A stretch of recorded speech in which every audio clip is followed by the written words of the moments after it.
Good afternoon, everyone. It's Sunday, July 19, 2026, 1 p.m. Central Standard Time here in Champaign, Illinois. You're watching Co-op for Two. You're joining me for what would normally be our Sunday play-by-mail session. Today is something a little different. The audience will pick a short game for us to play today. The reason, I guess I don't need all of this in front of me now. The reason we are not playing a play-by-mail game is because the week after next, I'll be at Gen Con, so we'll miss... I don't want to start a new 5-part Dear Holmes game and then have to take a break in between. In addition, Debbie Levy, who's in the chat with us today, was interested in us reading through, over the course of a month, a book from 1934 or so, a court case, fair play mystery book. And I'm sort of in the mood for some reading, so I think we'll probably do that before we start a new game of Dear Holmes. I have ordered that book. It's not in print anymore, but I have ordered it on eBay, so hopefully that'll come within the next couple weeks. And we will plan to start that in 2 weeks. Gen Con, we will leave for Gen Con, my little friend group, here on Wednesday, the 29th of July, and get back on Sunday, but too late to have a session on Sunday. So I've gotten a bunch of small little games out for you to choose from today. We actually played on Friday the first of 2 cases from a new box called Suzaku Detective, an odd Chinese anime version of Sherlock Holmes, sort of detective. Anyway, we played through that on Friday. Wasn't great, but was what we expected. Good enough. I was actually considering whether we should play that today, but I think we won't. Let's not let the audiences cross. Like, we've got the Sunday audience. You guys are here for Sunday. These are the daytime people. And then we've got the nighttime people, and probably dangerous to let them get together. All right, so here's what I've got for you to choose from today. So I know this group likes these Black Stories games, so we could just, rather than play through a mystery, we could play through some games of Black Stories. You remember how that works. I show you a card, a story setup, and you ask yes or no questions and try to solve it. Let me just play through 40 minutes of that or so. We have this. This is the one I'm sort of leaning towards. This is the new sequel to Fate Flip Washed Ashore. This is like an adventure game, a choose your own adventure game. We played through it and I reviewed it, but a very clever system. There are some objects, some items, but most importantly, you've got a queue of cards that get flipped in different directions as you play. And this is a sequel to Washed Ashore. Washed Ashore was like a Robinson Crusoe trapped on a deserted island. This one looks like a little bit of palace intrigue. So this one says 35 minutes or so. So a little choose your own adventure, but with some more interesting stuff. And then in a very similar vein, we have Cartaventura Vinland. We played one of the Cartaventura games. We played Cartaventura Lhasa. Again, a little bit of a choose your own adventure game with objects, but with a map that you traverse. Both of the Fate Flip and the Cartaventura are games where it's hard to get the perfect ending. Then we have a small 13-card puzzle game. I forgot how I ended up with this. I kickstarted something, and this was an optional little puzzle game to get. Pretty lightweight, as it says, 13 cards. So this would be small puzzle game. Playtime, 90 minutes. Okay, so that's another option for us. And then I have this little box Undo. I guess we don't need to see it here. Undo is a series we've played a couple times. Again, a little bit like a choose your own adventure. If you remember, we set out a whole bunch of cards and we're sort of traveling back in time to try to change the fate. Little bit of mystery, little bit of deduction, but mostly choose your own adventure type game. And then lastly, for those of you who really want to have a puzzle mystery story, we have a bunch of mini adventures from Deadbolt Mystery Society. These will take a couple hours. These were sent to me by a viewer. We have played a couple. I think Stacy sent these. I know we played the Shadow People on the 13th floor, which I really liked. So puzzles and a little bit of story, and I believe we played this one as well. Yes, I'm quite sure we played this one as well. Paranormal Case. But we have 4 we haven't played. I don't think we've played the rest of these. 2 paranormal and 2 cozy, whatever that means. So these might take a couple hours to play. All right, so you've got some choices. Let's catch up with the chat and see what everyone wants to play. Debbie says, Undo sounds interesting. I like time travel. Arsene says, I have played one instance of Undo and it was not good. We have played, I think, 2 cases of Undo on the channel. I like them. In fact, I really like the Cthulhu one, but it's sort of an acquired taste. Like it's not a deductive mystery to solve. It's more of a little bit of a weird adventure. You are making choices, but sometimes you're making choices not by making reasoned, smart choices, but rather just making choices. All right, so what's it going to be? let's open the vote. Is there anything else to talk about? I guess we can vote on a game and then we can talk. All right, let's get our vote going here. And then let's remember to get the right screen. Okay, I think that's it.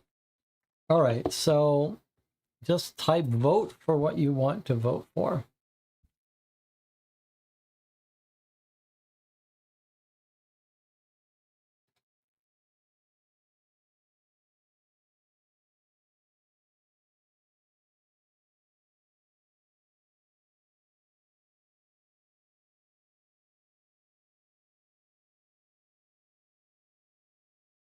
The space one, it does say that you're trying to decode an alien language. I don't really know how much of that is going to be real. It's going to be 13 little puzzles, though.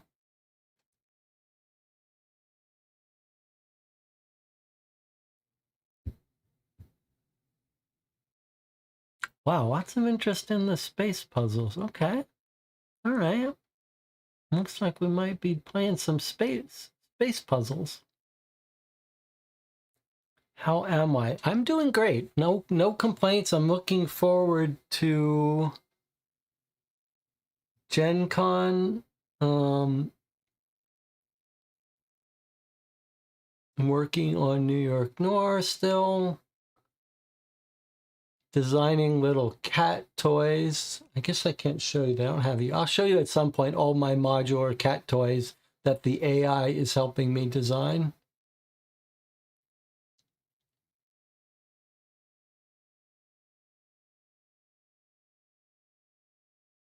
Space or undo, undo or space 4. I think it's fairly clear we're going to be playing this space puzzle game.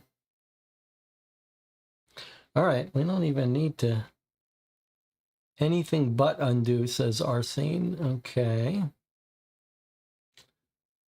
I think that's it. I'm going to close the vote out right now. There is no point. It's clear that the audience wants to try the space puzzle. Okay. Let's see what we've got here.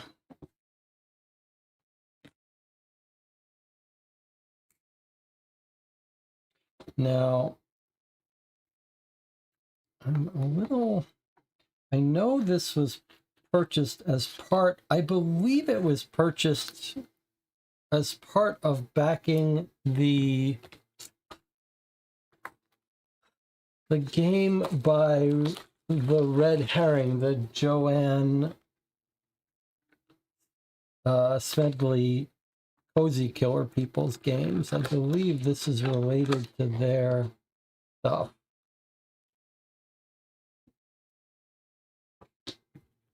Okay. Oh, that's weird. All right, let's make sure we're not looking at the wrong side of it.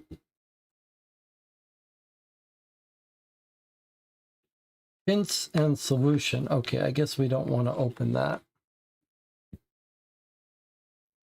Right? This is no... Okay, yeah, these are just solutions. All right. Well, how do we know what side is up here? Oh, I see most of these are face down. Looks like this might be our intro here.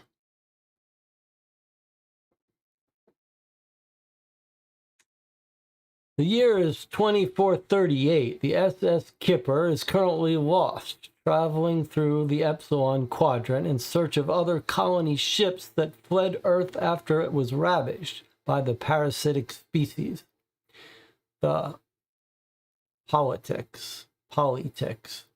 Captain Landon Planets has not been seen for 2 days. You and the rest of the crew are starting to worry. Protocol states that the captain's quarters should be searched for any signs of his whereabouts. Finding nothing, you all return to the bridge to search the captain's CLED, Captain's Log Entry Device, for any hints on where he might be. Turning on the console, you see a password must be entered to access any of the files. The system appears to be set to an alien language you are not familiar with. The ship's AI system, Holy Grail, tells you he doesn't currently have the correct language file to translate the message, but can pull some resources from their data file that may help you discover the code. Your mission is to solve the puzzles to decode the file and discover the password that will gain you access to Captain Landon Planet's last data entry.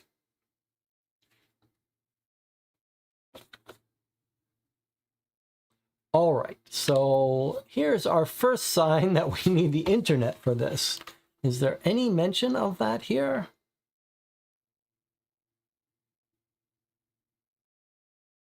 No mention that you need internet. Maybe you don't need the internet. Maybe this will just read this to you. I suppose we're going to need to find out in a second. It's a little odd that there's no discussion of front or back. Like, are we meant to do these in order? Let's take a look at this first, because we've got two extra little things here. So the first one is the alien language alphabet input. So it looks like in the course of solving these, we're going to have to decode this alphabet. 3, 4, 8, 8, 16, and 10 would make 26. So each symbol corresponding to a letter of the English alphabet. And what's on this side? Ship schematics. Hobbies and recreation, storage processing, the bridge, admin, office, oxygen plant, engineering, cargo, hull number, herring. Basis pods are situated on the lower decks. So what we're looking at here is a map of the bridge, but each room has been given a unique English letter. 8 of them. And what does it spell? Anything? It almost looks like it should be spelling something. P. Tip. I mean, we know that these creatures are called polytics. It almost PIC, but not quite. All right. Well, that's going to be where we fill out the alphabet. And what's this? Photon torpedo targeting system. Again, we've got grids with letters. 9 letters here. 9 letters here. And we have 8 letters here. So 18 plus 8 is 26 again. So here on these 2 sheets, we have what looks like 26 unique letters of the alphabet in total. What else are we looking at here? Matrix algorithm. Fill square and all adjacent, fill square above and every other side, fill 2 squares to the left. Interesting. Don't quite know how to make sense of this yet. Alien craft sightings, okay. 20 of this type, 16 of this type, 21, 14, 15, 9 of these.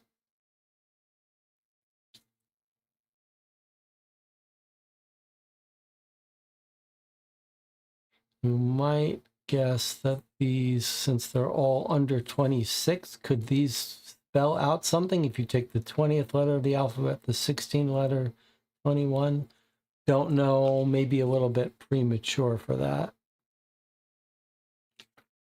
What's on the other side? Epsilon quadrant planet map. The planet Wart is further from the sun than Crypto. The planet closest to Scaru is not Volca. Okay, a little constraint satisfaction problem here. This looks like these are the letters of our eventual alphabet. So maybe once we can decode these, we would spell out a message here. And here is the password change hint. All right. Not sure what that's about.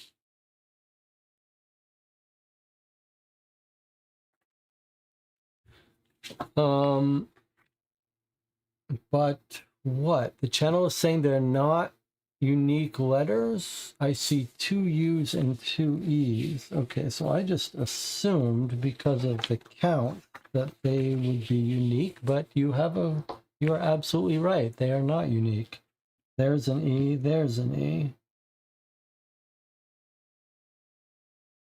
Okay, there's a T, there's a T. All right, so they're not unique with this. Are they unique at least with this?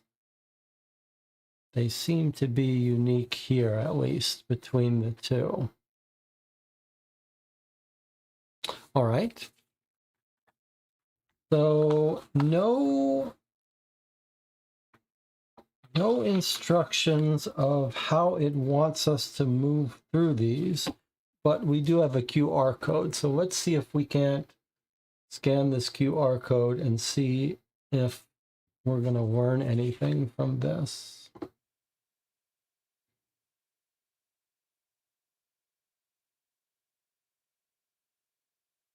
Assuming it will scan. All right, that's a little unfortunate.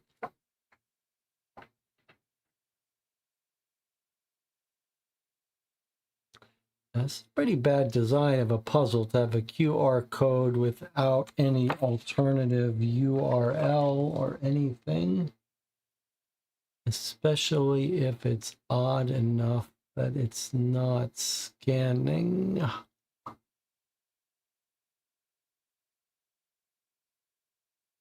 Well, do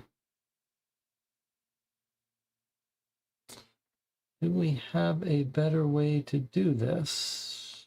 Let's try this.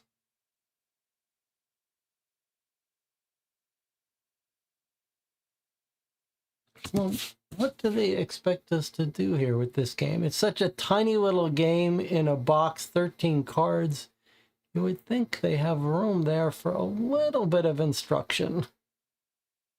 A little bit of a hint about what to do when this QR code doesn't scan.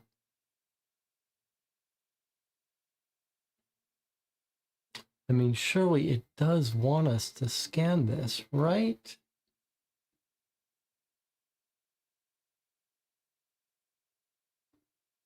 All right.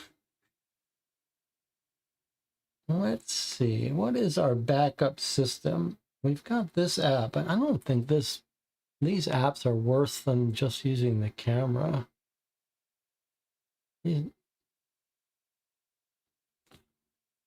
Oh, actually it worked. That is surprising. Let's see.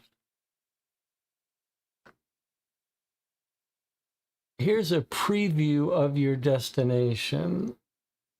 Okay, let's continue. All right, virtual escape room. Need help accessing CLED, or perhaps you know the passcode. Click one of the images below. Okay, so I guess this is just a way to try to unlock it or put in the hints. Okay, so we have the hints, but if you click unlock, what does it want? Enter the password. That's it. Okay, so it's just a way of entering the password. So we don't need that now.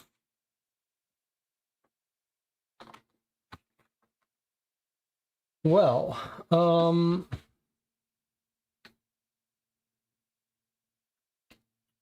so what it's saying here is that we can read the answers and hints, but if we want hints without answers, we should use the online version and not this. Okay, that's fine. But the really odd thing here is that we have these documents and okay, so perhaps it doesn't matter what order we do these.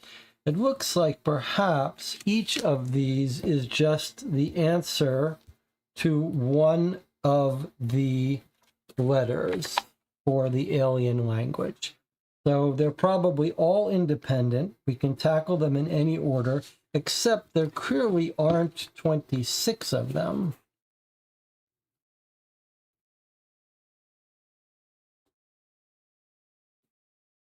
So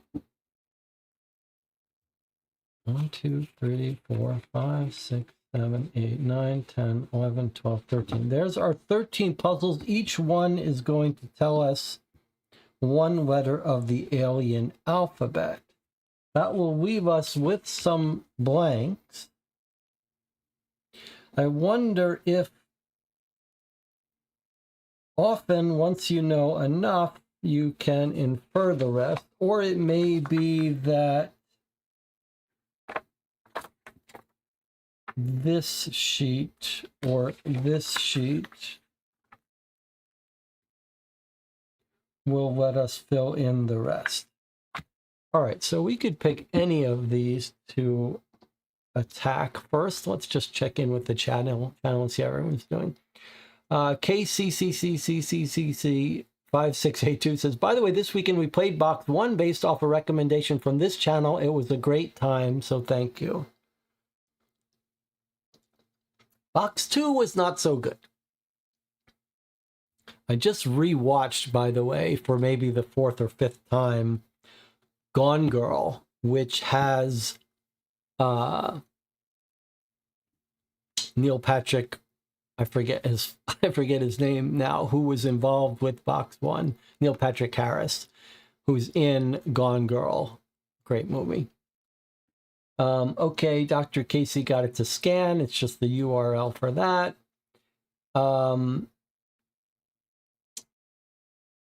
Okay, so let's see. Let's see what we've got here. Is there any order that we want to tackle these on? Maybe we'll just briefly look at some of these and see if any jumps out. We've got an error. The computer is suffering a system overload, but the D is missing.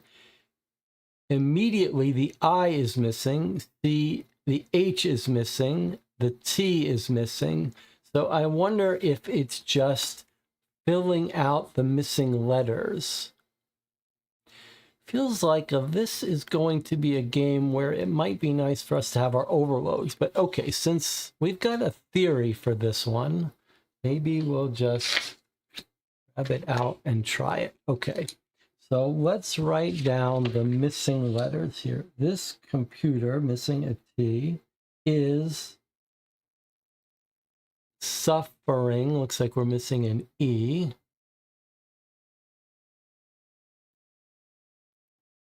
A system overload. We're missing an R and a D. Immediately, we're missing an I. And then that C should be seek. So we've got an I and a K here. Help from the, we've got an H and a T. Main technician, we're missing an N. Or it could be main technicians, don't forget. To avoid file corruption, that's missing an E from file. Corruption, period. The S Kipper. So we had little mention of that boat. What was the actual name? The SS Kipper, surely, is what that is. The SS Kipper accepts, that's a T. No responsibility, we're missing an E for responsibility. If files are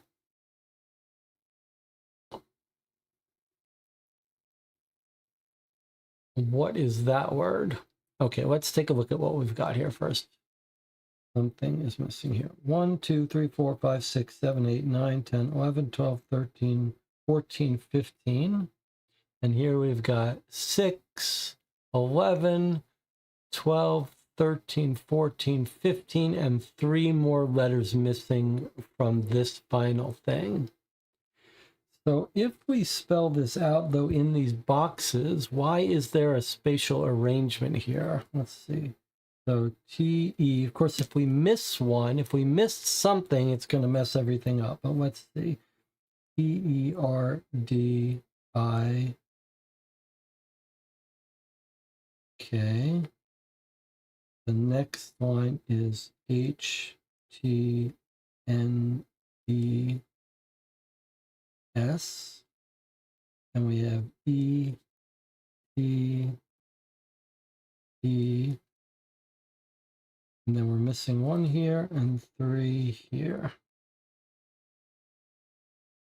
So I see the. I wonder if we're going to get a TT. That doesn't work. So I'm just trying to think. Once we solve that, I mean, surely this is what's happening. The missing letters are going here. Whether they go from left to right, filled in, I'm not sure. And then the second question is, once we fill this in, and I may have made mistakes here, N-E-S-E-T-E. Once this is filled in, what do we do with it? You might think this should be something like corrupted, but we're looking for 4 letters.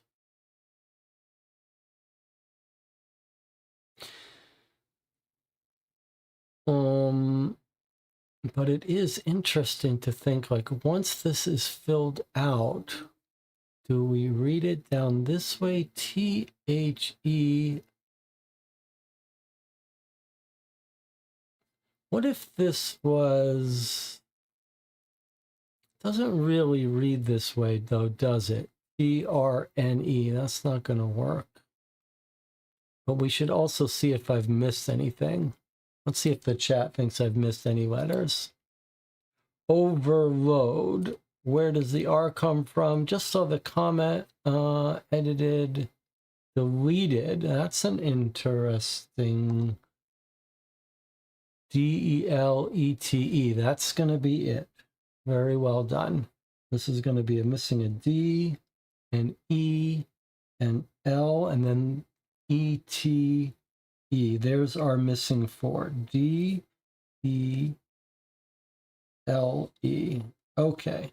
So now, remember that this isn't necessarily the way this fills in. You could fill it in the other way too, right? Like T-E-R-D-I-K.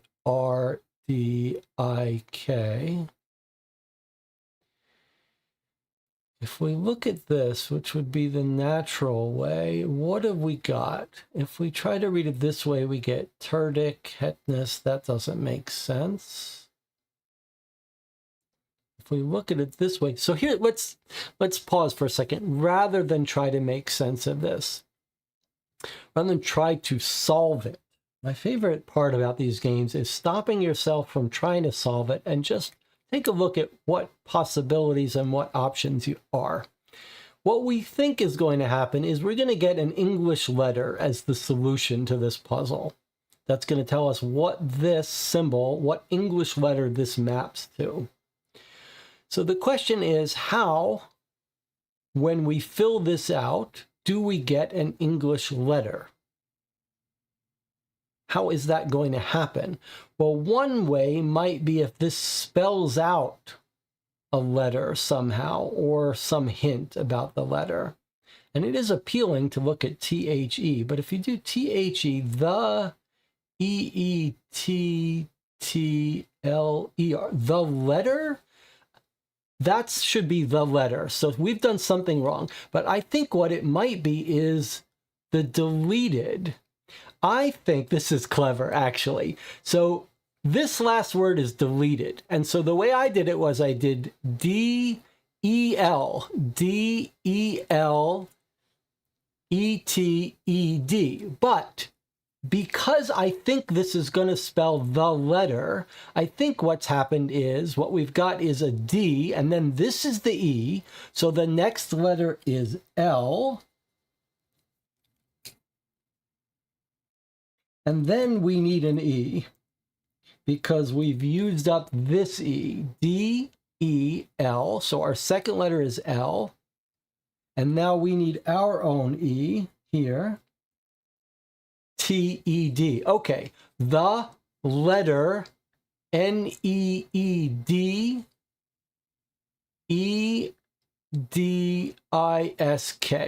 The letter needed is K. We've got our first letter. Okay, now, that is pretty cool. And the reason it's cool is this. This is the brilliant little hook of this puzzle. Like, we figured out letters go in here, but this is the little icing on top of this cake. The fact that this had an ambiguous way to specify the missing letters, and one of the ambiguous ways that was most attractive had us filling out these letters differently, which couldn't let us read it. That's pretty clever. That is pretty clever. Okay, so yes, this is a K. So this symbol here is a K. If we were going to write on this, we would fill it in right. Where is it? Surely it's here, or is there an extra step involved? Because I don't see this. Here it is, yeah, okay. So there's a K here, and we have ways to do this. In fact, one of the things that I've been using more regularly are these transparent Post-its.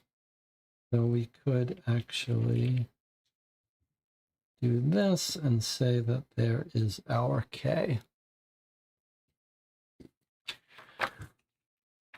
But it might be easier to just put that in a transparency. I'll get that out during break. Okay, so this might take us longer than we thought to finish this game, but let's keep going. Okay, 1 of 13 done. Any comments from the chat? I like that. Challenging, not ridiculous. Very, very neat. That was fun. Quite a smart puzzle. I'm late. What are we playing? Okay. First puzzle is done. Let's look at what else we've got here. Here's another puzzle. These are all only one-sided. Okay, Epsilon Quadrant Planet Map. We've got, it looks like maybe just a game where we are, a puzzle where we're trying to figure out what names these are. Like this looks like boot. WGGZ becomes BOOT. This becomes hammer, HAMMER. Okay, the doubles are our hints here. This looks like it's goggles. All right, let's do this one then, since this one's just staring at us and looks fairly simple. So what are we going to end up doing here? We're going to end up assigning to each English letter another English letter. And once we do that, we'll be able to decode this, which should tell us what this is. Is it going to be that simple? I really need my letter printout, but I guess we can do it by hand for now. During our next break, I will get out some of our printouts. UV, W, X, Y, Z. Okay, what are we looking at here then? Assuming it's that straightforward, but it might not be. If this is boot, B-O-O-T, then we know that G's go to O. W goes to B. And Z goes to T. Okay, what have we got here? Surely this is glove. Does that match this? I guess we don't know. Let's do this one that is a little more sure. Hammer. So I goes to H. The hardest thing about these is not going in the wrong direction. B becomes an A. D becomes an M. T becomes an E. And K becomes our R. Now, is that consistent with glove being a T goes to an E? Yes. So let's just go ahead and make that glove. U becomes a G. S becomes an L. G becomes an O. That's consistent. C becomes a V. And T is our E. So far, it's all looking good. This is G-O-G-G-L-E-S. That's consistent with our T becoming an E and our G becoming an O. So that's surely the answer to that. And U turning into a G. G-O-G-G. S becomes an L, which we already knew. T becomes an E, we already knew. And L becomes an S, that becomes goggles. Okay, what have we got here? Is this drill? D-R-I-L-L. O becomes an I. R becomes a D. O becomes an I, we did that. And S becomes an L, that's consistent. Okay, what's this? Pliers? P-L-I-E-R-S. I think that's consistent with everything we know. H becomes a P. S becomes L. N becomes an I. Oh, something. Oh, no.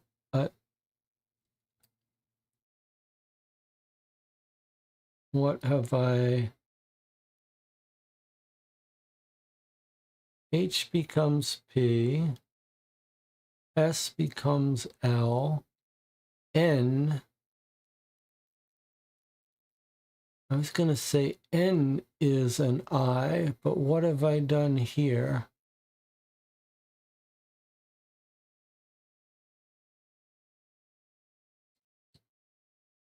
Is that not pliers?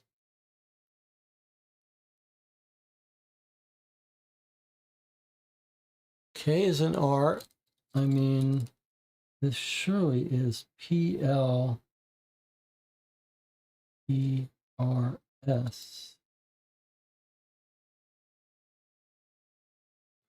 If N is the I, then what's happening here? Surely this is drill. We don't know for sure that the H is the P, but surely it is. This feels like we've got a problem here. Because N seems like it should be the I, and O seems like it should be the I. ERS, we know it's ERS, but we don't know what the first letter is and the second. So I suppose we're not sure about that. But maybe that's the deliberate little tricky part of this. So let's keep going for a second. So we've got all of these. What does that tell us about this? That final word looks like Z becomes a T, I becomes an H, T becomes an E, the W we believe is a B, K we believe is an R, O, we believe, is an I.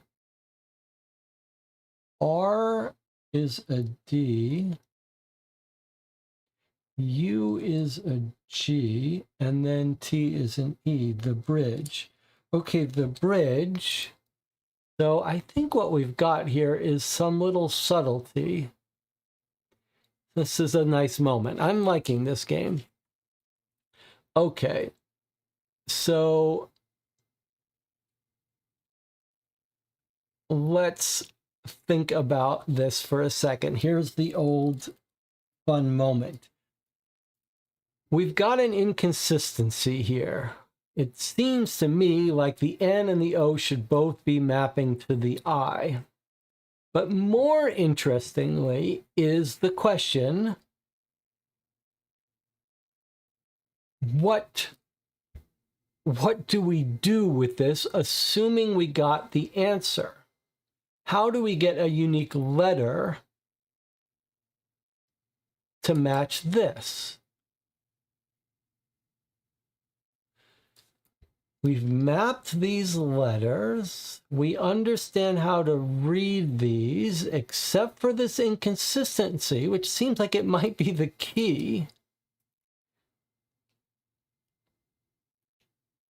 What would the... So it could be that there's another tool. In fact, if this is a British company, you might imagine that I'm giving the name of the tool that's American, but this is a British thing. So is there a different name for this in England? Not pliers, but something else. But maybe the chat can chime in on that. But regardless, we've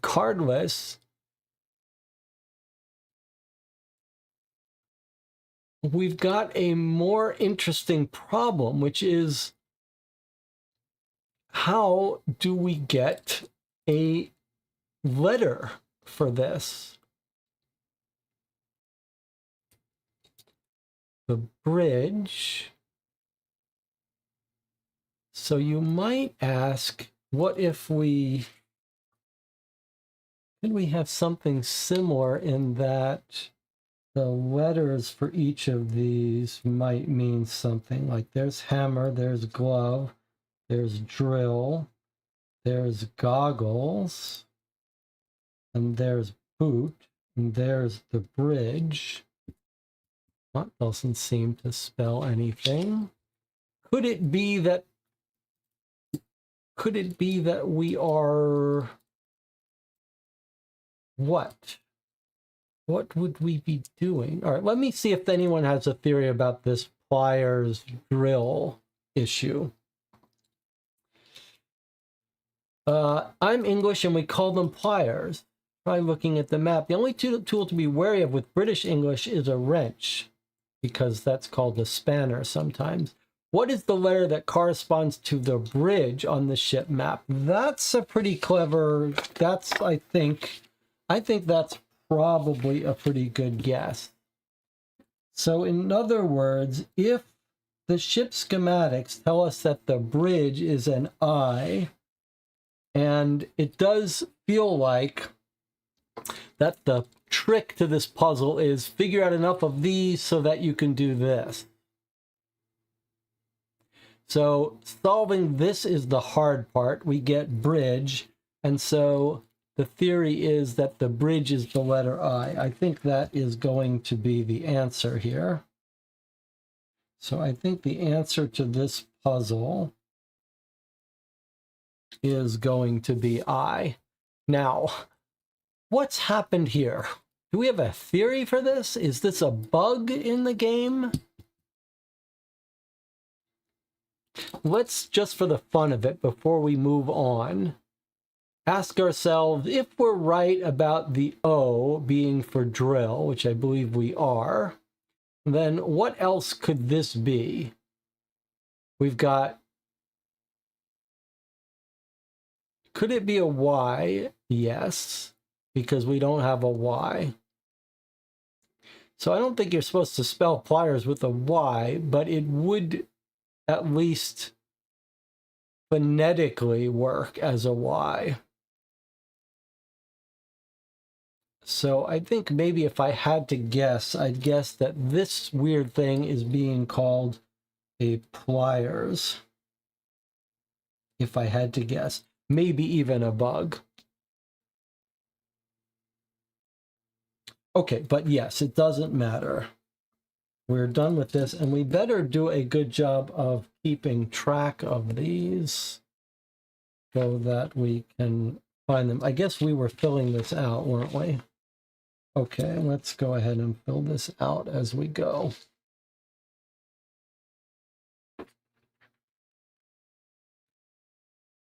So that was this one, and that's an I.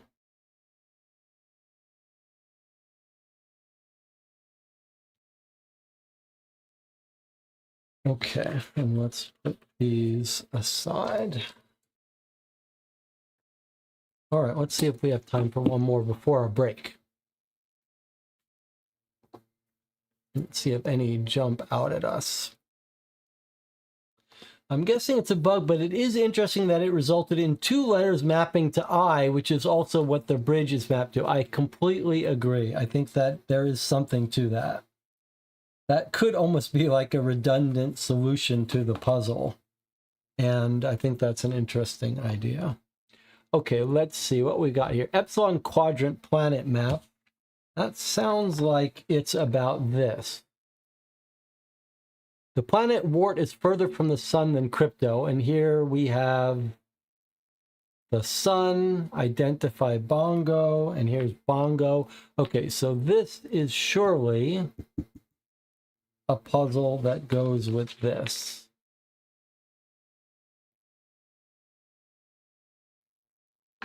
Okay, so we could work on that now. Do we want to take a look at the others? Let's just look at the others. Shade in squares for new vent route. Okay, so this is going to be a classic puzzle where when we draw the map, it's going to spell out an English letter. In fact, you could probably even just look at it and see if you couldn't imagine what letter that's going to be. But okay, that's just going to be a draw the map and you'll get a letter. What's this? Okay, here we have a crossword thing. We're just going to fill these words out here so that they fit. There's only going to be one way to fit them all in. When we do, we're going to look at the colors and we will get a word here, which is going to tell us like the word of a letter. It might say the letter R, L-E-T-T-E-R, whatever. Okay, let's just look through these and see which ones appeal to us. Color settings display. Start or finish. So, interesting. What are we doing here? Probably we're saying we start on a red, so we go up, we see purple, or maybe we go red, we go up 4, 1, 2, 3, 4, then we go blue, we go left 2, up 3, right 4, right 5, and so on. And maybe we spell something out. Oh no, it's probably the same thing. We're probably drawing on this the shape of a letter. Okay, photon torpedo wreckage.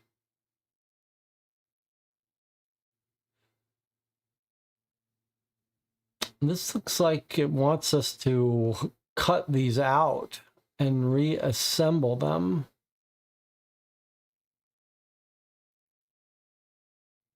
I don't love that I have to do that, but maybe we'll actually cut them out. I don't know. Depends how into this game we are, whether we want to make a copy and cut them or just cut them.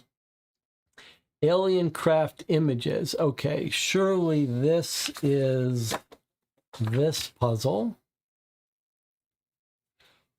I think this is going to be mapping to English letters. So the 9 is an I. And when we write those letters under these, we will get I think, a word, which tells us a letter.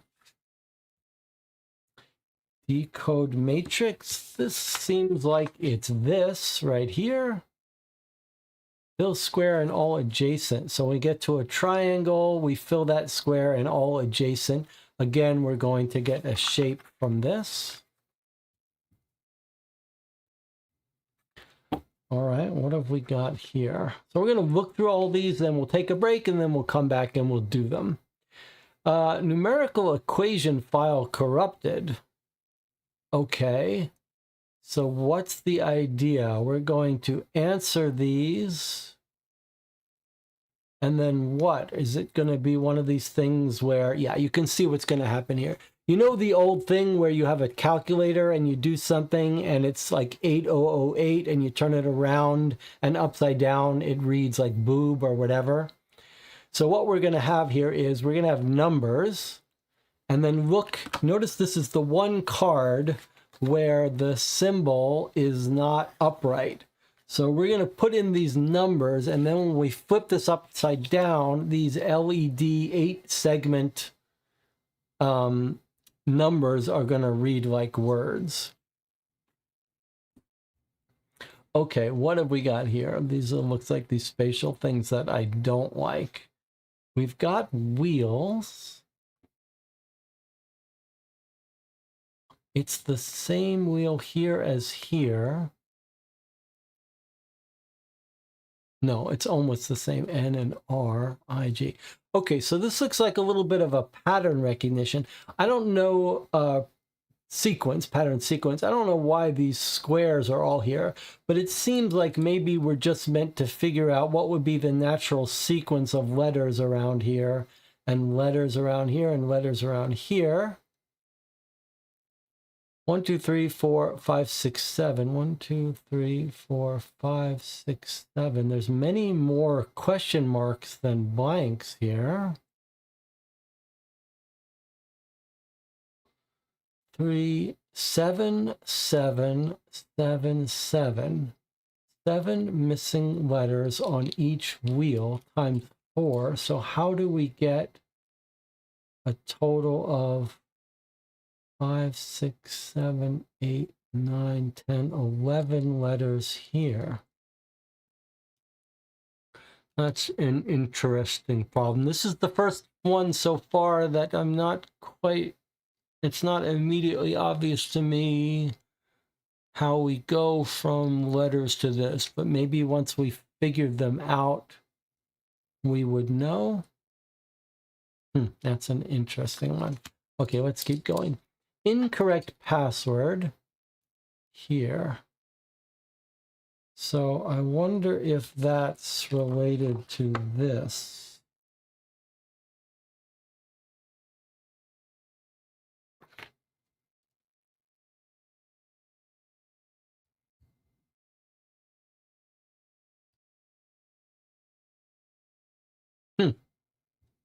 Okay.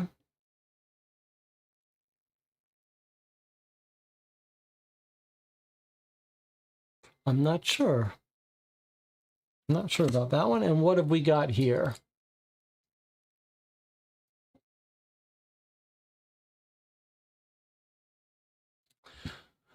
We've got a 4x4 grid of letters. They are not unique.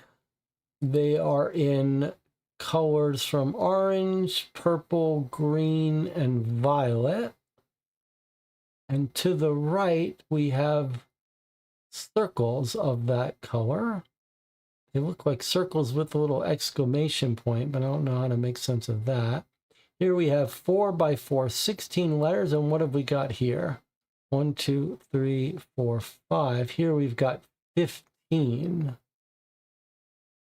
It might be that once you cross all these off, the one letter you have remaining is the answer. Is that possible? 16 cells, 15 things to cross off. Let's just look at this. We've got 3 violets here, but only 2 violets here, so that doesn't quite work. 5 orange, 5 orange. 3 green, 3 green. But then we have 5 blue, but only 4 blues. And we have 2 violet, but 3 violet. That's weird. It's weird that the greens match up entirely and the red, and the red counts match up entirely. Is that right? 1, 2, 3, 4, 5. 1, 2, 3, 4, 5, 6. No, they don't quite match up.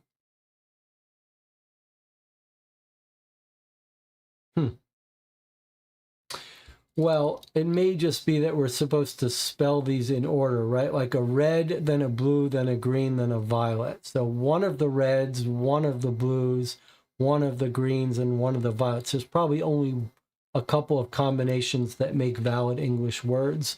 So I guess that's how we would solve that. All right, so we've looked through these. Most of these feel like we've got a good understanding of how they might be solved. A couple not, though. So I suppose what we'll do is we'll take a break here. We'll come back and we'll start going through these. In the meantime,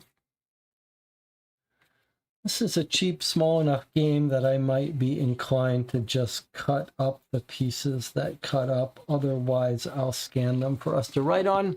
All right, I'll see you back here in 8 minutes.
Welcome back. You're watching Co-op for Two.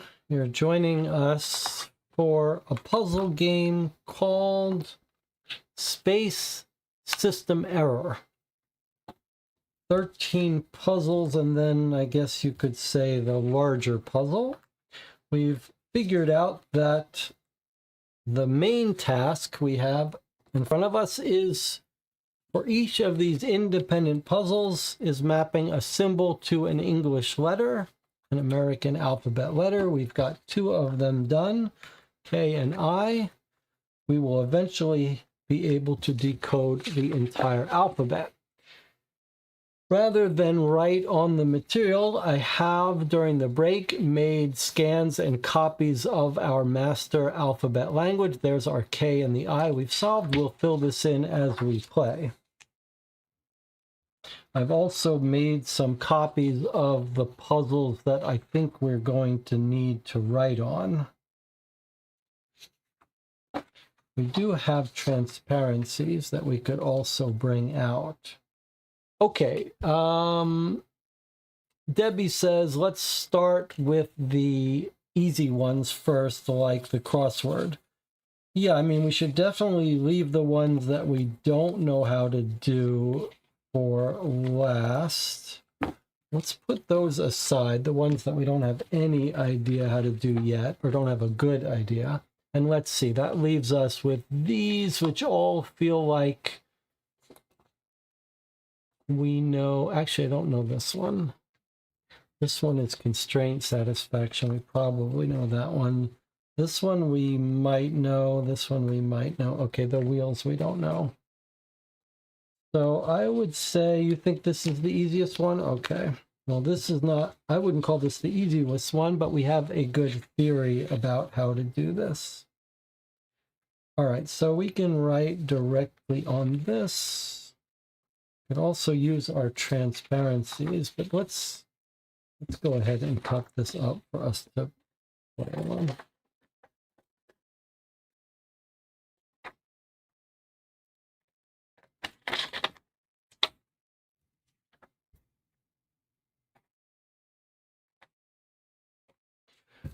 All right, now we can write on this. So what do we think here? What we think is that there's only, it's a crossword. I don't know, you wouldn't call this a crossword puzzle, but we're basically filling in these words and then we're going to get a word out. So let's see, what is the best way to tackle this? These are the fun parts. The fun part isn't solving it. The fun part is trying to slow yourself down. Don't jump to conclusions. Ask yourself, what's the smart way to do it? Okay, so if you were to look at this and I were to say, what's the best way to attack this? Do you have a theory about what your best way to attack is? Because for me, there's an obvious theory here, obvious algorithm. So we don't know what goes where, right? And we know there may be some redundant possibilities, but look, we've got one 5-letter word and one, what is it? An 8-letter word. 1, 2, 3, 4, 8.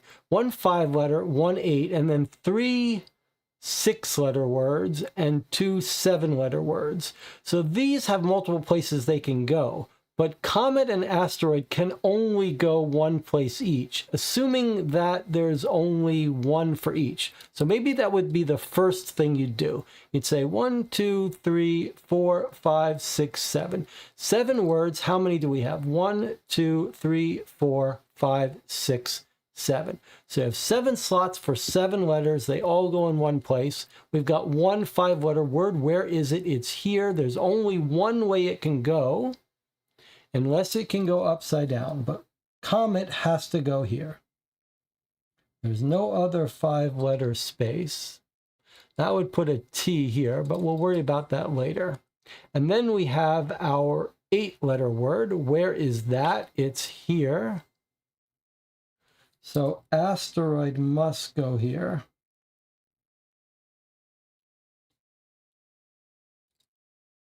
And now we've got some choices, but you might say it would be smart, if we're right, to put the R here and the T here, because we think there's going to be a word here.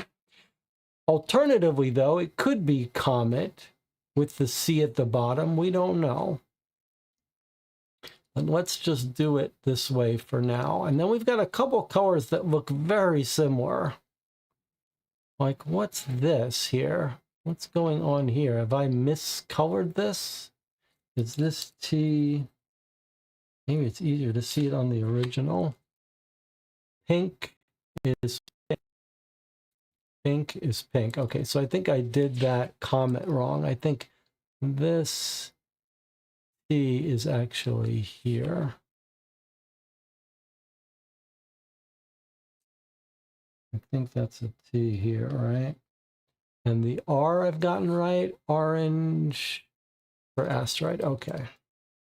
Hard to erase on this printed paper. Okay, let's see. What else do we have? The next easiest one would be these 2 7-letter words.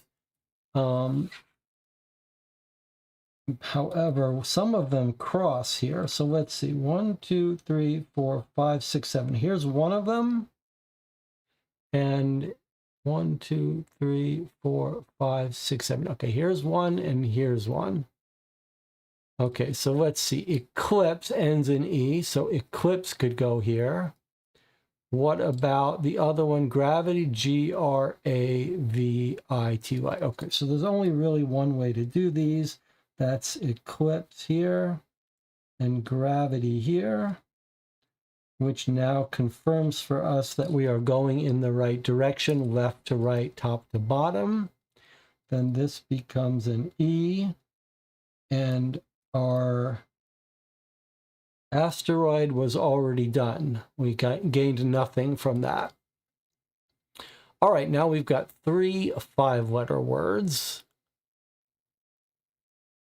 So we could have, can't be planet, PL, has to be something with the C in its third place.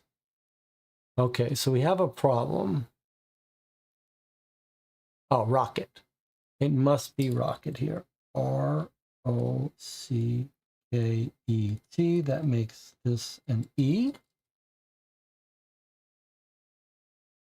And then we need something with an A in the third place. That's only planet. P-L-A-N-E-T. That means our, I think here is an L. And that leaves galaxy with our last spot here. And what have I?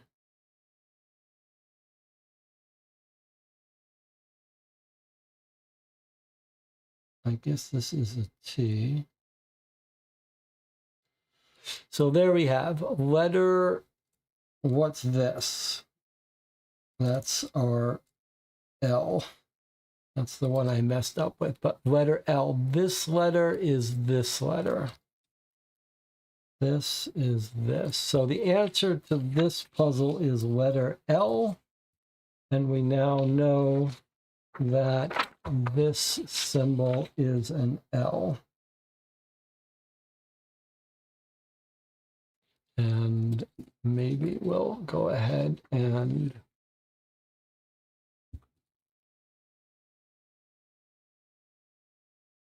make this an L.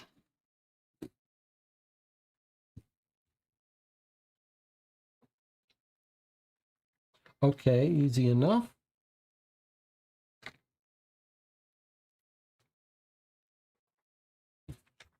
That's that one done. A little hard to read since I wrote that wrong. There's our L.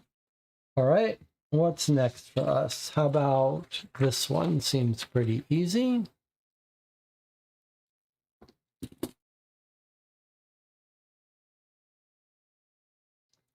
Dangerous to put the original so close to the copy. Jesse is going to write on the wrong piece of paper. First of all, I've got the erasable ink. But second of all, this is not an expensive game. It wouldn't kill us to write all over this. I don't know why I'm being so precious with this. Let's do this one. I expect this is going to be the first of several puzzles where drawing on it will give us the image of a letter.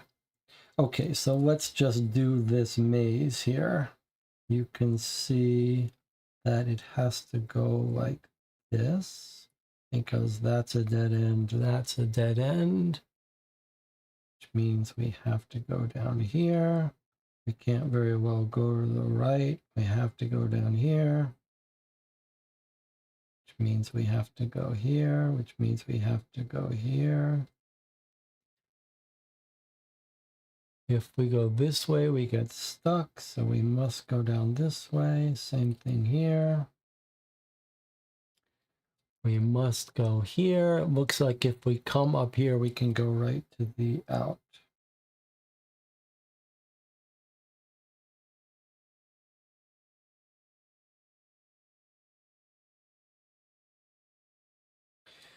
All right, so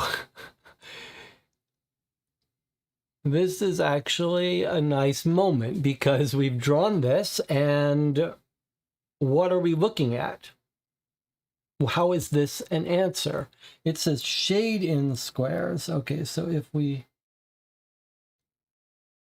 shade in these squares,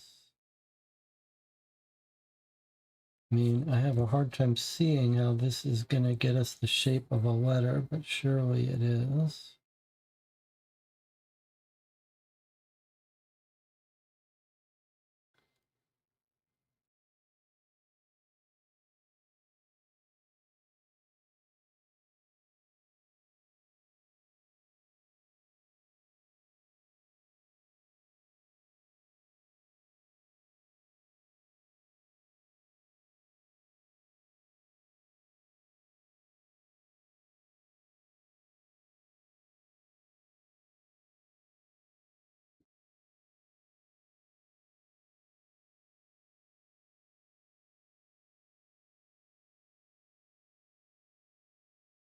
So this is key, like this is going to connect the shade in these whole things. So it's going to be something, it's neat that it isn't obvious as a line drawing, but maybe it is going to be obvious here when we do this.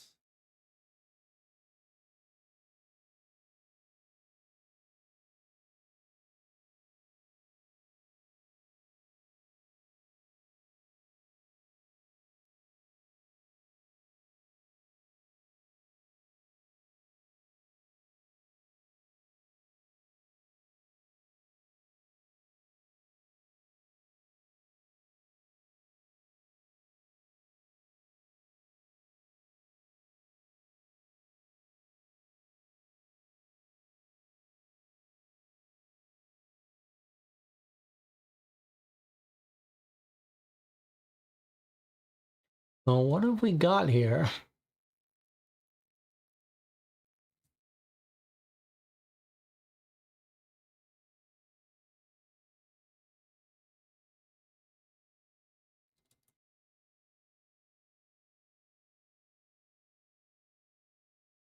Do we have a symmetric system where we should be looking at this?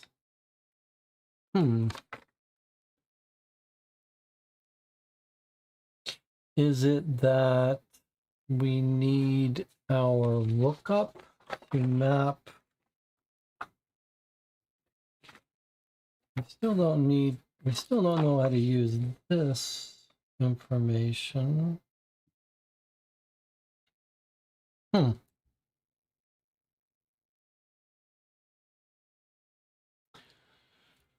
Well, if we look at just what's inside,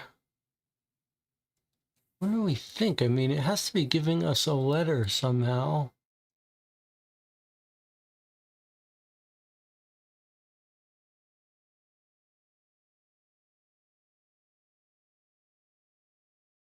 How does that give us a letter?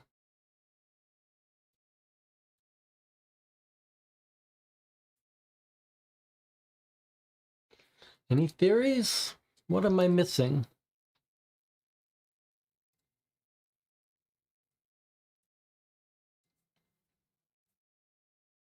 Shade in the squares. Okay, we've shaded in the squares.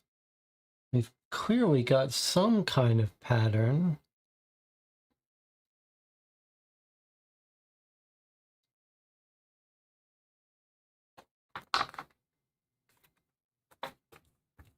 But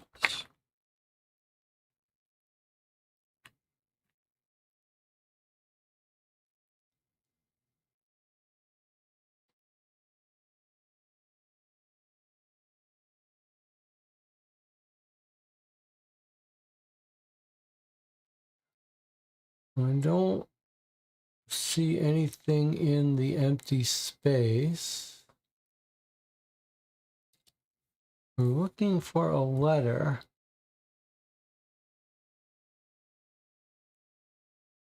Have I made a mistake? I don't think so.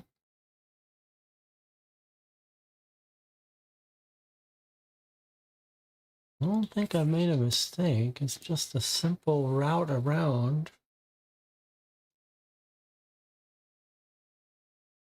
It's just a matter of interpreting.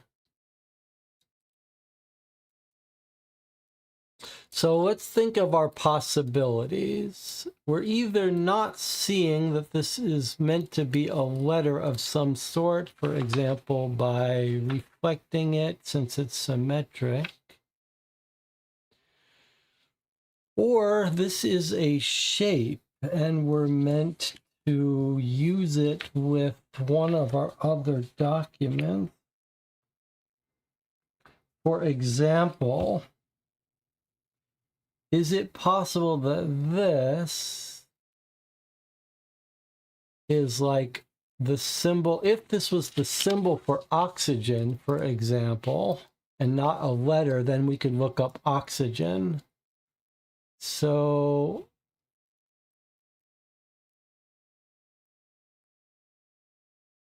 but it doesn't seem like it would map to one of those.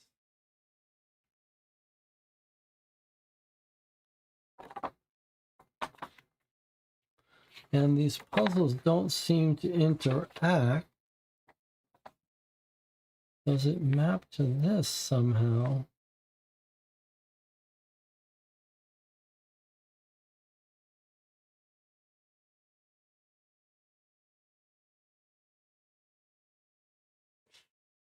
Hmm. Hmm.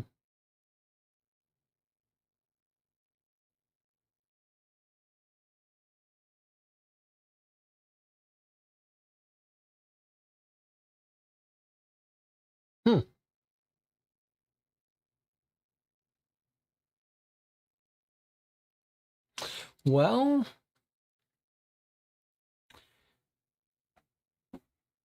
how would you get one letter out of this? Maybe I haven't filled in everything. No, this is blank.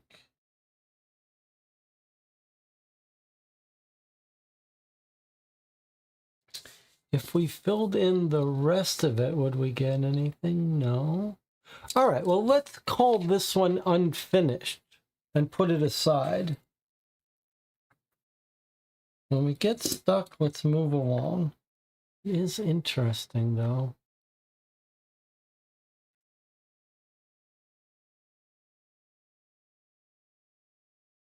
It's interesting that it's so symmetric.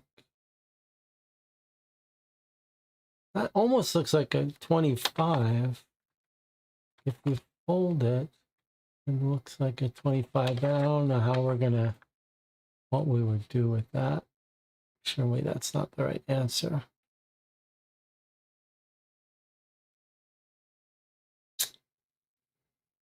Let us just put it aside for now. Let's put it aside. We'll come back to it. Maybe something will jump out to us. What shall we work on next? What's the next easiest one that jumps out? This one seems like it's pretty straightforward. Let's see if we can get a calculator so we don't have to do this by hand. Although we can do it by hand if we need to. Okay, is this going to turn on? Okay, 0.1289. That didn't work. 0.1289 times 6. Can we scan this? Yeah. Okay. So 07734, and we need to make sure we do the, we need to make sure we reproduce the LEDs.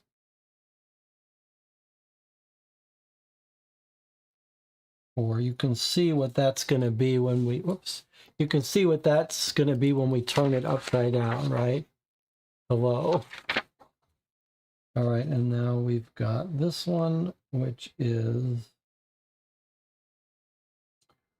1329701 times 4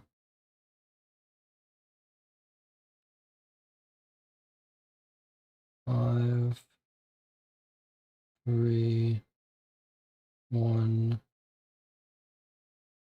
8 8 0 4. Hobbies, hello. This is going to be the same thing we had before, hobbies and recreation. So I think it just means it's going to be hobbies.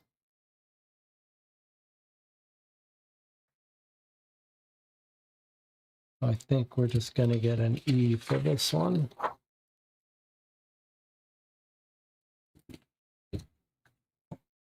Let's go ahead and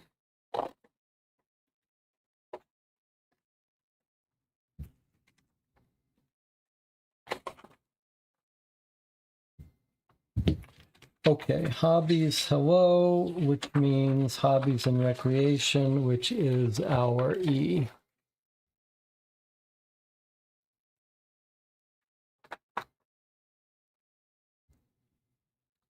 That one done. Any disagreement that that's an E? All right, let's do this one here, decode matrix. This one looks like it's going to be fairly straightforward following of this rule, which looks a little bit involved. Let's see if I can maybe use a black pen, but then we can't make any mistakes. All right, so we're gonna get a shaded in thing again. So what's the best way to do this? This looks a little involved here. Is there a way we can short circuit this?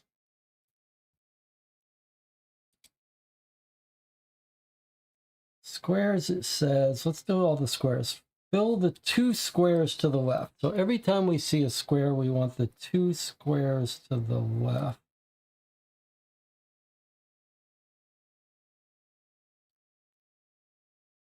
Square, 2 squares to the left. This feels like it's really going to be error prone. Square, 2 squares to the left. 2 squares to the left. 2 squares to the left.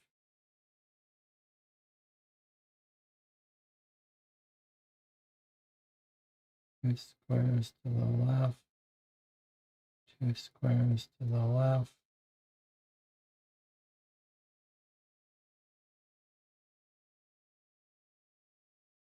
Okay, so that's all the squares done. Am I going to make any mistakes? If not, I can use a nice thicker pen. Okay, triangle, fill square and all 8 adjacent. So every triangle, everything gets killed. All right, we'll try it this way, and if we mess up, we can always make a copy. Triangle and adjacent, but only the right side up triangles. This feels so error prone.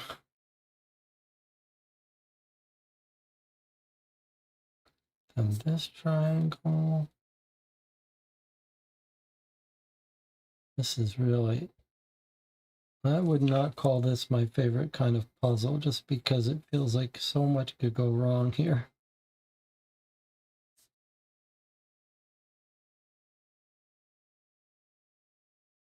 One mistake and I can't undo it.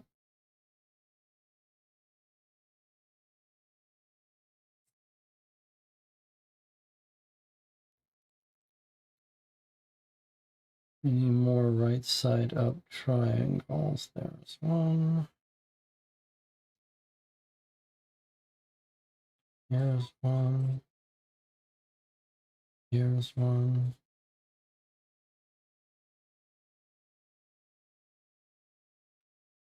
Okay. The circle says fill square and above and either side. Yikes. Well, that's tricky. Fill the square only. All right, let's do those.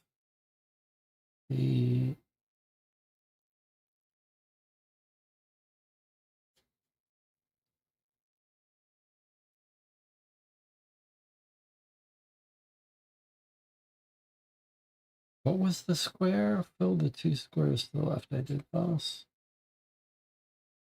Okay. Octagon.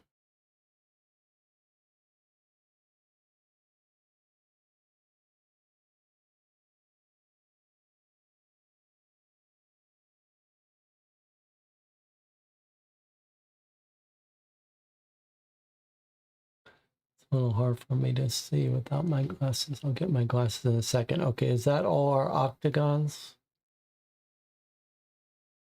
I think so. Does anything come emerging out of this? Surely what we're looking for is the uncover, like what, when we're done with this, we should have a letter that's not colored in the gap, right? This is all gapped out.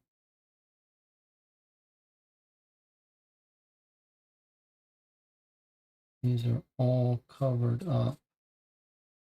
God help us if some of this is not right.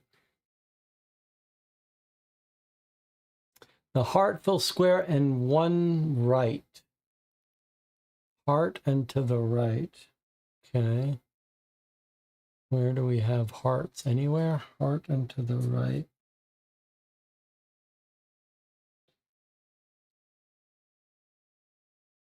If I mess this up, we'll do it again. I don't see any other hearts. Okay, the plus, fill the two squares above. Okay. Plus gets two squares above. Plus gets two squares above.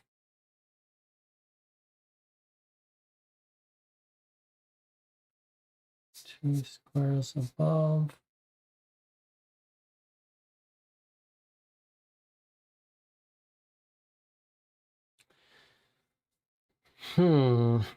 Okay.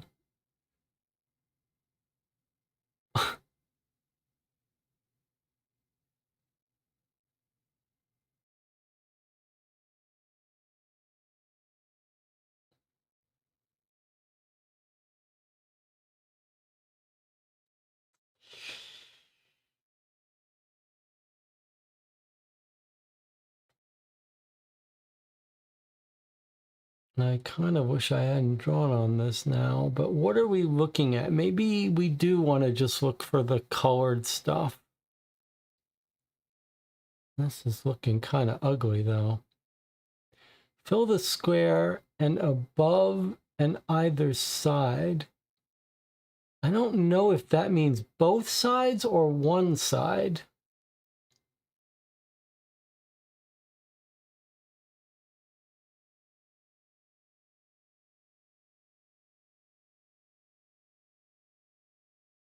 But what are we looking at here?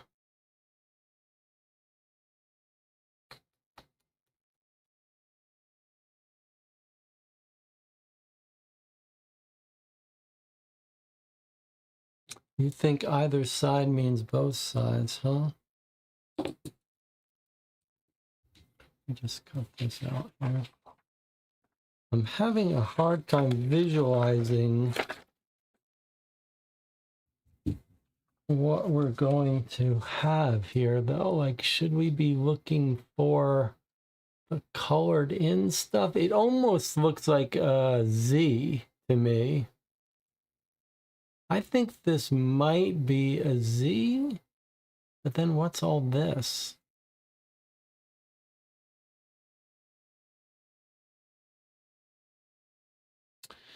Well, let me try to do the circles more carefully. It's the square and above and either side. So this circle would get this. And then if it was both sides, either side, I don't like that. Let me just do the circles. Circle, square and above and either side. So let's just do that. Let's do all the circles and then we'll decide how we want to interpret that either side rule.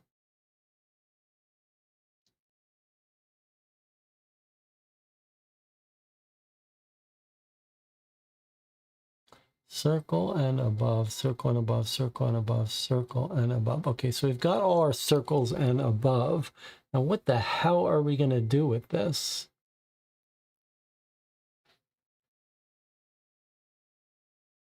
Let's look at what's not done. What's not done. So the square, 2 squares to the left. So we've got this untouched.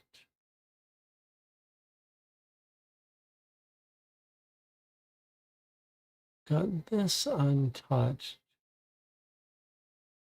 And then this untouched? No, fill the 2 squares above. Boy, that's weird.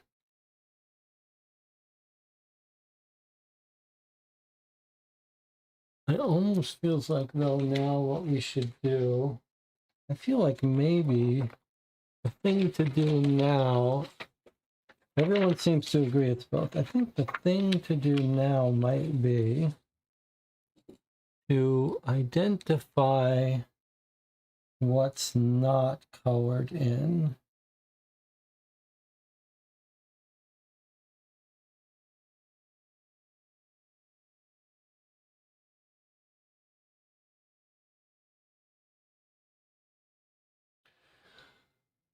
Okay, you think both to the left and right on either side. Okay, well that would mean this is safe and this is safe. This, no, not that one though. Okay, that gives us this shape. This looks remarkably like one of these things. So let's keep doing this. So this is safe. And that's it? Just this dot? Boy, that's awkward.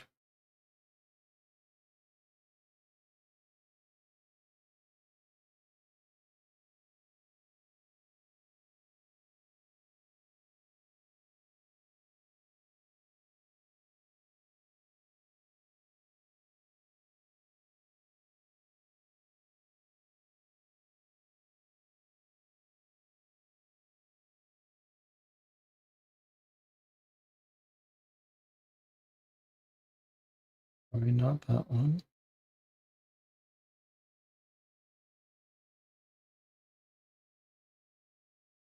I mean, we definitely have shapes emerging, but I'll be damned if that makes much sense to me. Okay, we're getting something, though. We are getting something.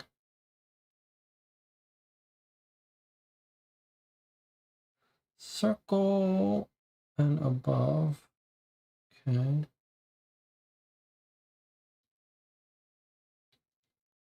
What are we looking at here? It almost feels like we have got a letter. What is that, a Q? I think that might be a Q. Boy, that's an awkward Q, though.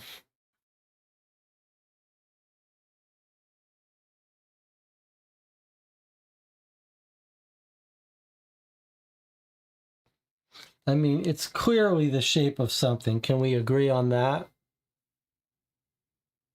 Maybe a mistake was made here. But, or a G. Can't be a G, right? Boy, that's awkward.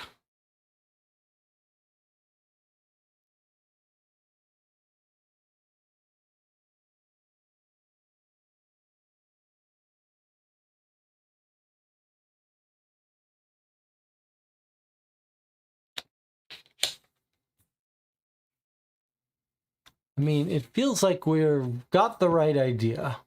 Surely that's a shape we're trying to pick out here.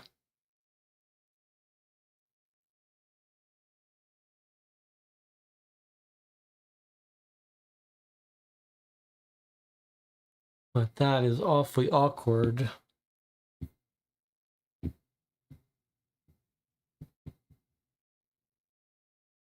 Here's what it looks like on its own.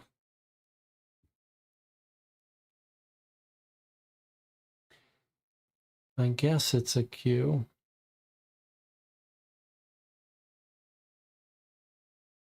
The chat says in UK, the lowercase q is written with that little tail that we got. Okay, so we're kind of in agreement. We think we've got a Q, even though, boy, that's an awkward Q. But okay, we're going to call that a Q for now. So it is this puzzle with the D. Where is our D? Why do I not see it? Should be a D.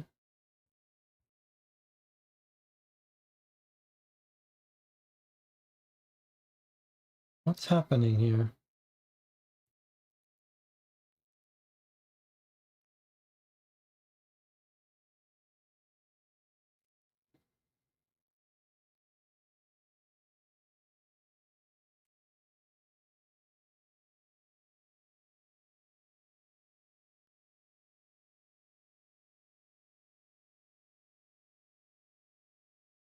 This should be the symbol, right? Why do we not have that symbol?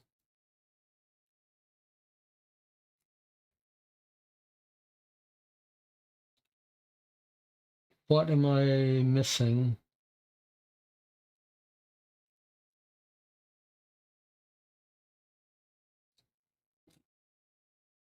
Where is our thing? Decode matrix. Is it reversed? Is that what it is? That's what it is. It's this is a D. That's what it is. That's what it is. That is absolutely what it is. Okay.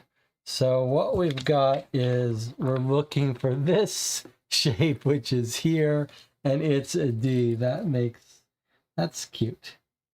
That's cute. That's cute. Okay. That's a cute little twist. I like it. Now it makes sense why we couldn't quite get a letter out of it. So that was good thinking. Like we knew we had a shape. It was kind of coherent enough that we knew this must be just about right. And then Rob reminds us that if that's how it worked, we should use that same logic for this. And we should have noticed that this is a B, I guess, in LED. And so let's find this shape. And where is this shape? It looks like it's probably this one.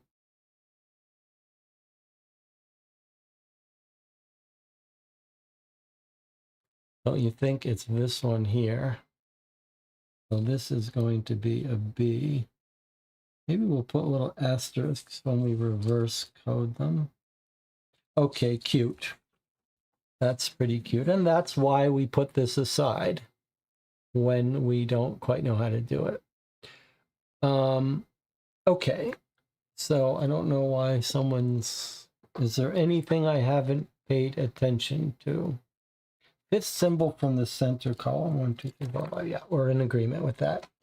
Okay, let's move along. Next, so far so good.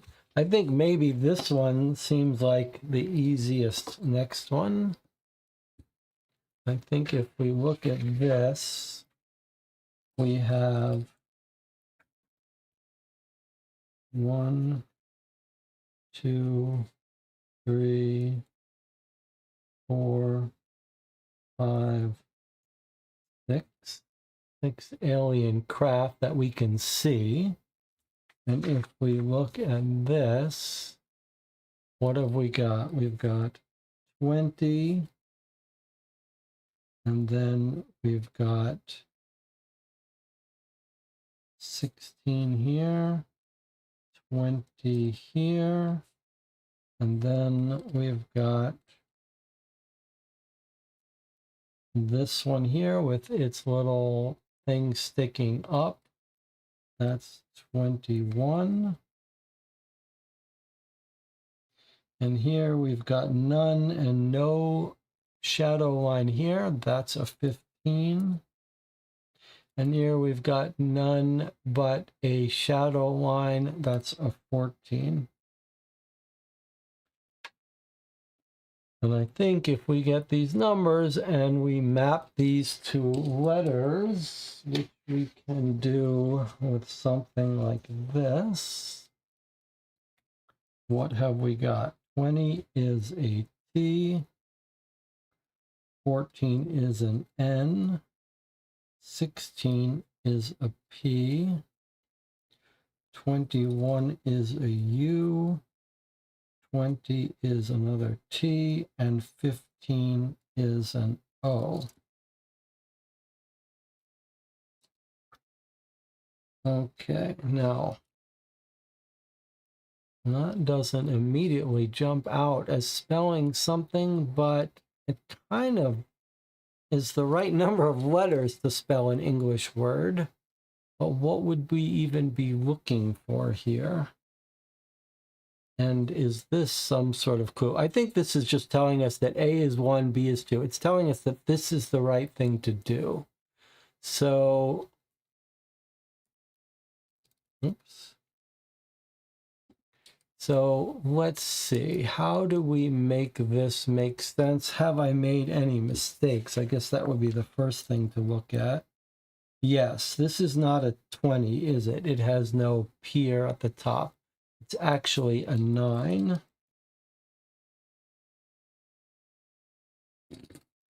And the 9 is an I.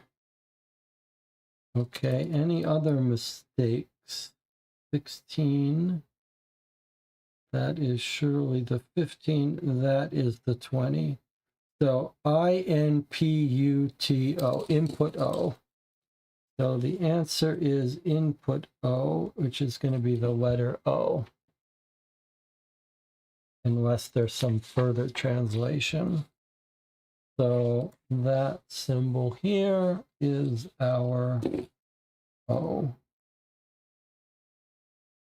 or at least input O. All right.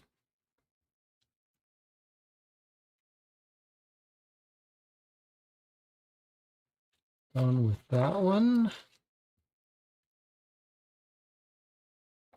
What's next? I'm sort of curious about this one, actually. This one is the one that's got my attention the most. So what do we think? We think maybe we're just going to spell a message here. Probably, if you had to guess, you would guess that it's going to be the name of one of these places. So if you were trying to do this, let's see, would you have a strategy here? I think the way you would do it is, we don't know if you're reading top to bottom or left to right, but let's just say that we were reading left to right. The first letter is going to be a red. So that's either going to be a T, an S, an N, a Y, a B, or a T. That would be the first letter. The second letter is blue. That means it's an H, an N, H, L, or O. The third letter is green.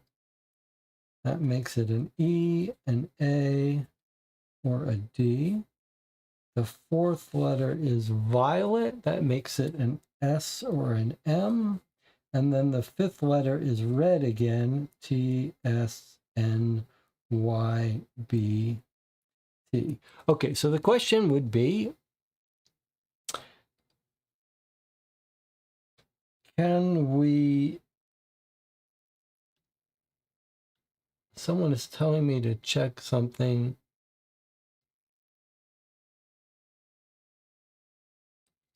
Okay, let's stop what I'm doing and try to pay attention to this. It's an anagram for pin out two. Letters that don't match amounts to spell something. I don't know what that means. And I think we already corrected the 20. Okay, so let's get back to this. So the question is there a path through this that spells a word or a start of the word? So you could imagine THE. That would be the first thing. We could take the red T, the blue H, the green E, and that would be the. Anything else that makes sense? B-O-D, I mean, it could be, but let's say it's the. I think that's not a bad idea. The, and then what we'll be looking at, like, it could be ST, so I think we have to continue. Now remember, it might not be left to right, so we can't guarantee this. But let's just keep going for a while and see if we can make words out of this. The sixth is violet. That means it has to be S or M. The seventh is red. That gets back to our TSNYBT. Then we've got blue again, which is HNHLO.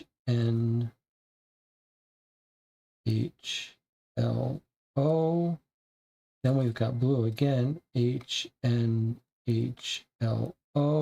And then we've got our violet again, which is S and M. So if this is the, then this is interesting because this has to be an S or an M. So the, wow, that's going to be hard, but surely it's going to have to be a Y, right? Because you can't get a M, V, M, I, M, Y, M, S, Y, M. That's going to be it. The S, Y, M. Symbol, B-O-L. The S, Y, M, B-O-L.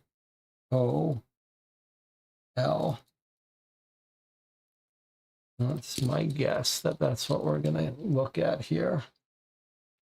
So let's keep going with 11, 12, 13, 14. Okay, so 10 was our violet. Now we've got green, green. So that's E-A-D-E-A-D. And then we've got our blue, which is H-N-H-L-O.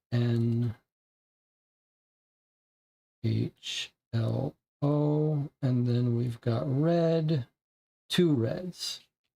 T-S-N-Y-B-T.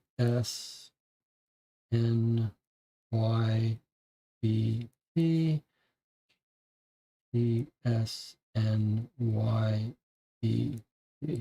Okay. The symbol M-A-D-M-E-A-N.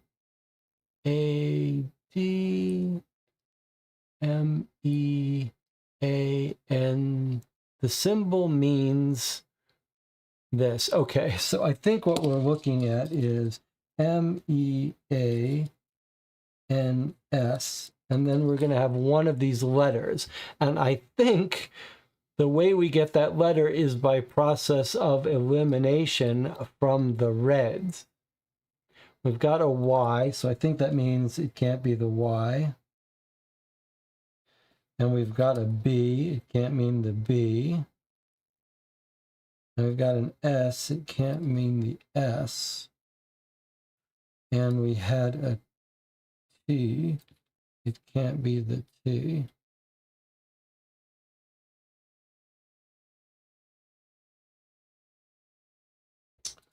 One, two, three, four, five. 1, 2, 3, 4, 5. There should only be one left that we haven't used. So we use the S. We use the T once.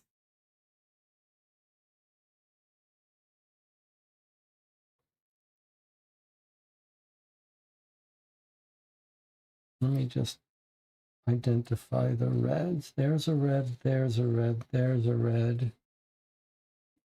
There's a red. 1, 2, 3, 4, 5. 1, 2, 3, 4, 5. It's slightly problematic if that's right, because 1, 2. It feels like it shouldn't be actually giving us this letter. It should be whatever's left. The symbol means, and then the symbol, like I have an N and a T left. It's a little confusing.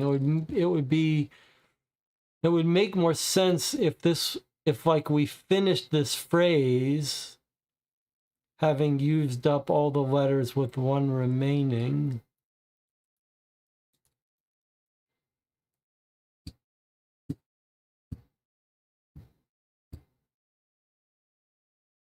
Have I skipped something?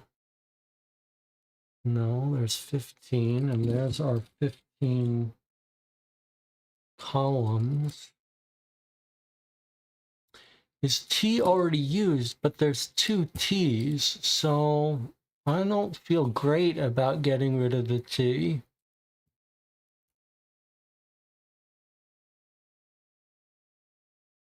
I wonder if we could be getting this wrong. The symbol MEAN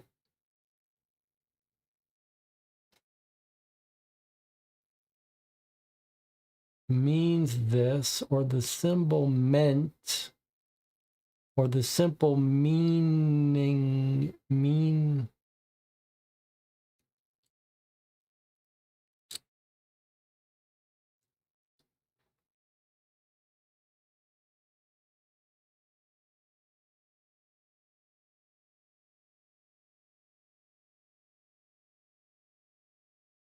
You think it, let's see. So Debbie says, I think we're supposed to go through the table starting the top left. In other words, what Debbie is saying is that I did it thinking any color could go anywhere.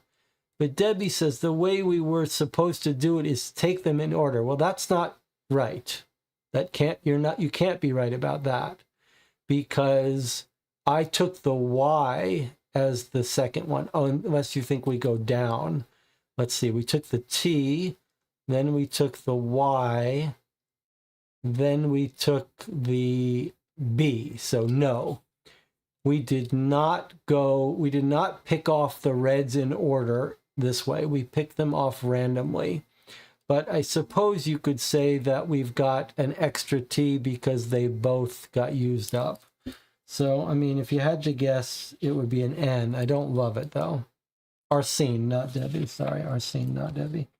But we did not take these in a specific order. We took the red T first, then we took the Y, then we took the B, then we took the S, then the N, if we were taking it, and we skipped over this.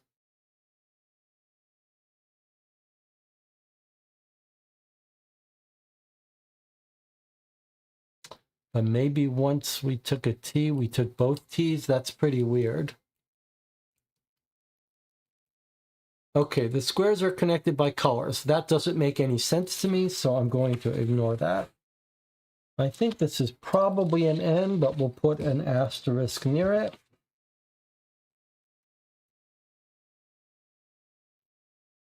We're not an asterisk, but something, because we're not clear about this. It could also be, I suppose, the only other letter that we left off is a possible T. I'm going to put that away.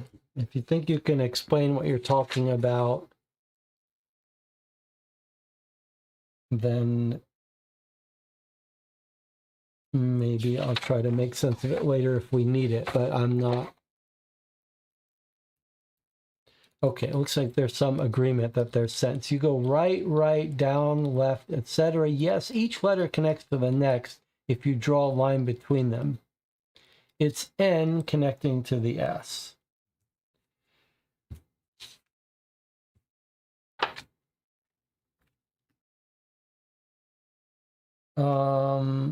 Okay, I don't get it, but we can, if you think it's important, you can come back to it. All right, let's move along. Let's try something different. Let's try the constraint satisfaction one. We think this one goes with this one. No, this one goes with this one. It is interesting that we haven't done this yet. Keep our eyes open. All right, so looks like a constraint, classic constraint satisfaction puzzle. Let's see if we can make sense of it. So we've got the sun over here. So we do have a distance metric where we can see G is close to the sun and H is the farthest away from the sun. It says identify bongo. So I suppose one of these is bongo. Once we figure out which one is bongo, that's going to be the letter that matches with this. Okay, the planet Wart is further from the sun than Crypto. So I guess the idea is these planets have names and then mysterious letters. So we know this is the sun. Then we've got this one here is G. There's L. There's P. There's E. There's T. And then there's H. They look like they come in 1, 2, 3 sizes. Okay, let's write the letters down low here so we can write the names. H. Okay, so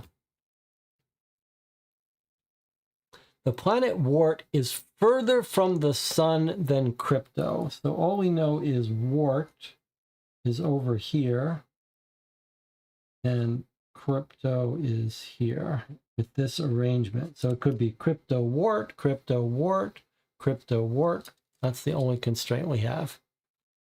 Wart is further to the right than Crypto. That's all we know. The planet closest to Scaru is not Volca, Crypto, Bongo, or Poon. The planet closest to Scaru is not Volca, Crypto, Bongo, or Poon. So what do we know? We know that Scaru has a neighbor. The neighbor is not Volca, Crypto, Bongo, or Poon. And how many? We've got 6 planets total. Do we know the total number, all the names of the planets? We know Wart is one of them. So Volca, Crypto, Bongo, Poon, Skaro, and Wart. Those are the 6. 1, 2, 3, 4, 5, 6. So we know it's got to be wart. Scaru has got to be neighbors with wart, because that's all 6. 1, 2, 3, 4, 5. The only one not mentioned is wart. So we know wart is right next to Scaru.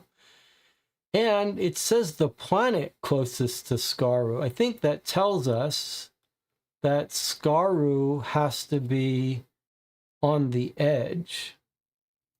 So I think Scaru must be G or H, because if it wasn't, then it'd have 2 closest neighbors. Okay, next. Poon is closer to the sun than Crypto. So we know Poon and Crypto have to be like that.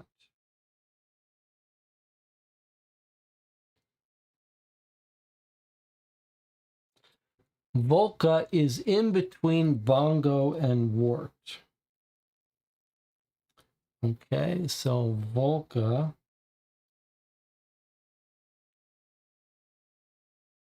is either like this, Bongo and wart, or it's wart, Volca, and Bongo. Okay, I know that's hard to read all these. And then the last one is Crypto is closer to the sun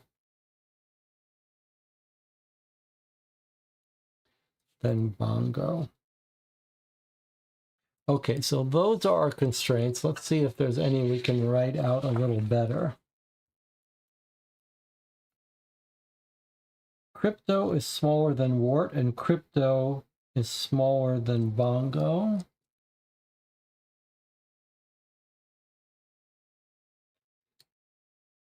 Poon is smaller than Crypto. So we've got something like Poon is smaller than Crypto, which is smaller than wart and Bongo. We don't know the specific order of those 2, though. That takes care of this, this, and this. Scaru and wart are neighbors, and I claim that that means it's either Scaru and wart or wart and Scaru.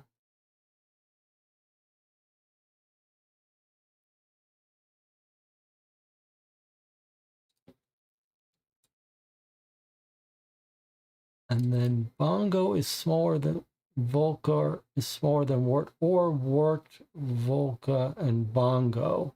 Are any of these invalidated by this? Wart and Bongo, or Bongo and wart. So in between has to be, in between these 2 is Volca.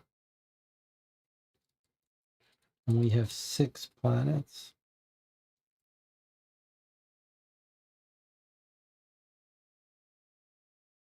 So if we write these as alternatives, we could have Poon, Crypto, then we could have wart, in between or somewhere in between. Okay, so we could have wart, Volca, and Bongo, or we could have Poon, Crypto,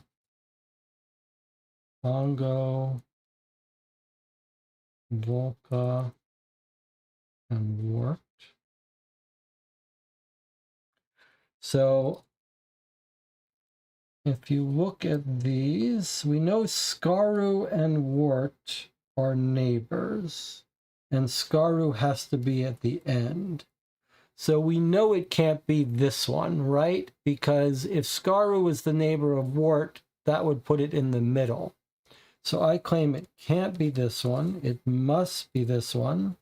which means Wart is way at the end, which means Skaru has to be the rightward neighbor of Wart, because I claim Skaru has to be at the edge. So that gives us Poon, Crypto, Bongo, Volca, Wart, and Skaru. 1, 2, 3, 4, 5, 6. This, I claim, is our unique solution to the order of the planets. If that's true, then Bongo is the P, and that's our answer.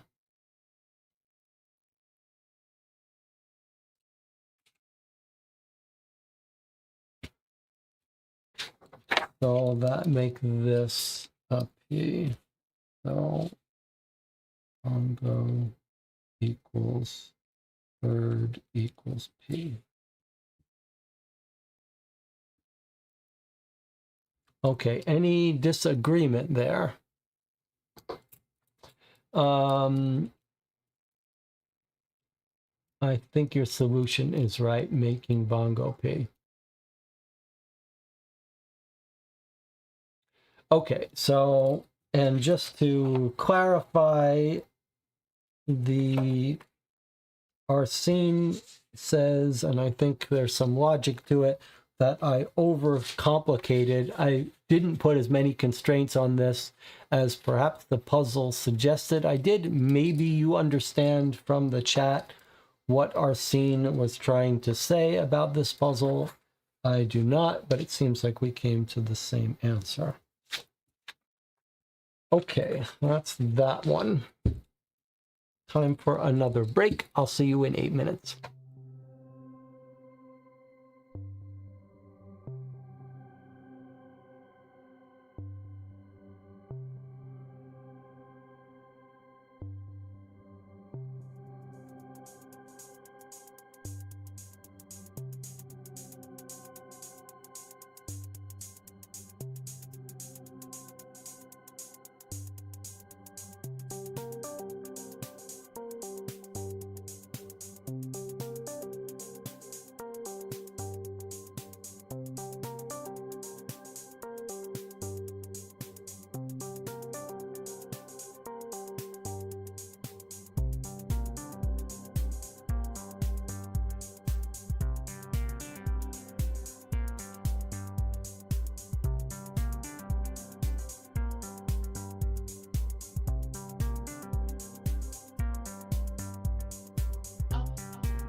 All right, we're back. Looks like we have four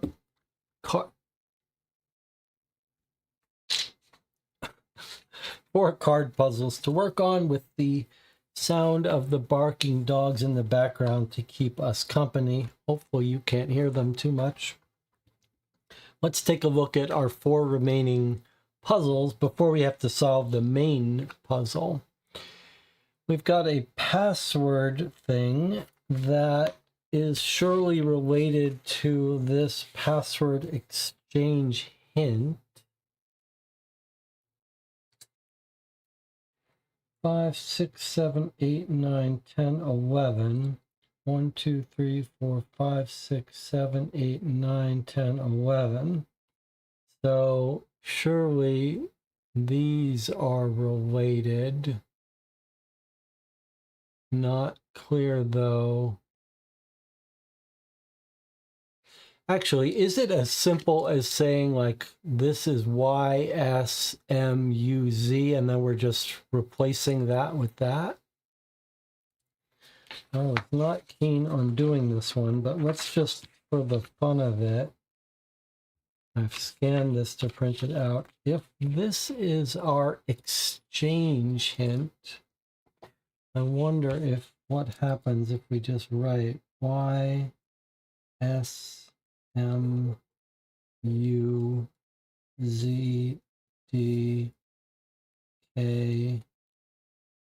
Guess that's supposed to be a B, G, B, C.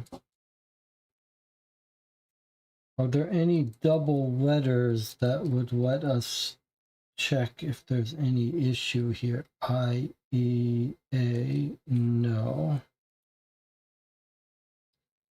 Not that I can see. Password exchange hint. Okay, so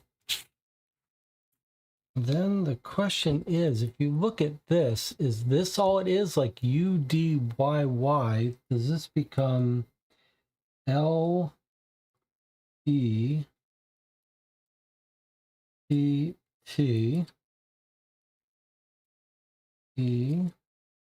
A goes to R and Y goes to T?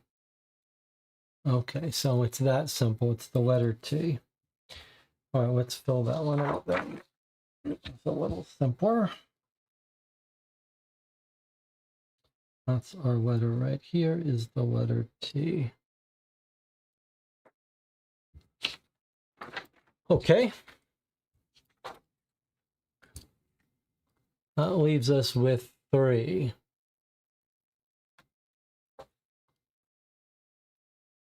This one feels like we're just going to cut it out and the green is going to show us a letter of some sort. Let's leave that for last. This one is the one I'm most interested in as a puzzle. Let's see if we can make sense of this one though. I think it's basically tracing a pattern here. And I think maybe we'd be better off trying to use transparency here. So I'm guessing that we follow the instructions, and the T4 means up 4. So 1, 2, 3, 4. H2 is left 2, 1, 2. This will be up 3, 1, 2, 3. 4, 1, 2, 3, 4. White is down 6. 1, 2, 3, 4, 5, 6. Right 3, 1, 2, 3. Certainly looks convincing so far. But now we're in trouble because now we've got, sorry, it was 3. 1, 2, 3. Or is it 1, 2, 3, 4? Is it 1? I guess either way it would be wrong. Okay, so that doesn't quite work, does it? Because now I've gotten to the 3, 6. 1, 2, 3, 4, 5, 6. And I can go right 3. 1, 2, 3. But I don't come out.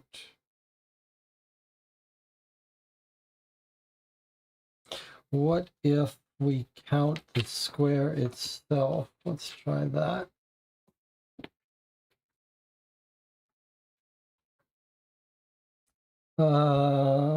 That's an interesting idea you've got. So in the channel, Debbie says, what if orange is a combination of these two? And then light blue would be a combination of blue and white, and purple would be a combination of blue and red. That's a very intriguing idea. Okay, let's try it. So orange would then be 3, 1, 2, 3. Purple would be a combination of blue and red, so you'd go 1, 2. This would be white and blue, so 2 this way, 1, 2. And then down 6, 5. 1, 2, 3, 4, 5, and we're out. I think you've got it. But now what the F is this? That's very clever. Very clever on Debbie's part. But now, what letter is this supposed to be?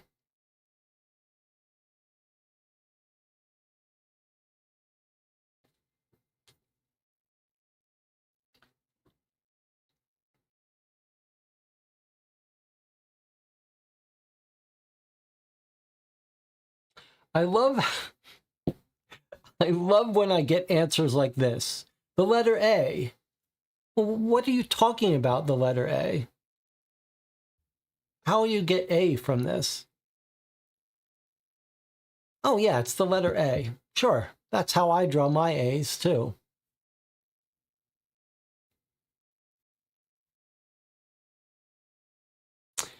All right. And so what the channel is saying is it's not the pattern. It's if we spell it out, huh? H-E-L-E. All right, let's try to do better. Each time you land on a letter, write it down.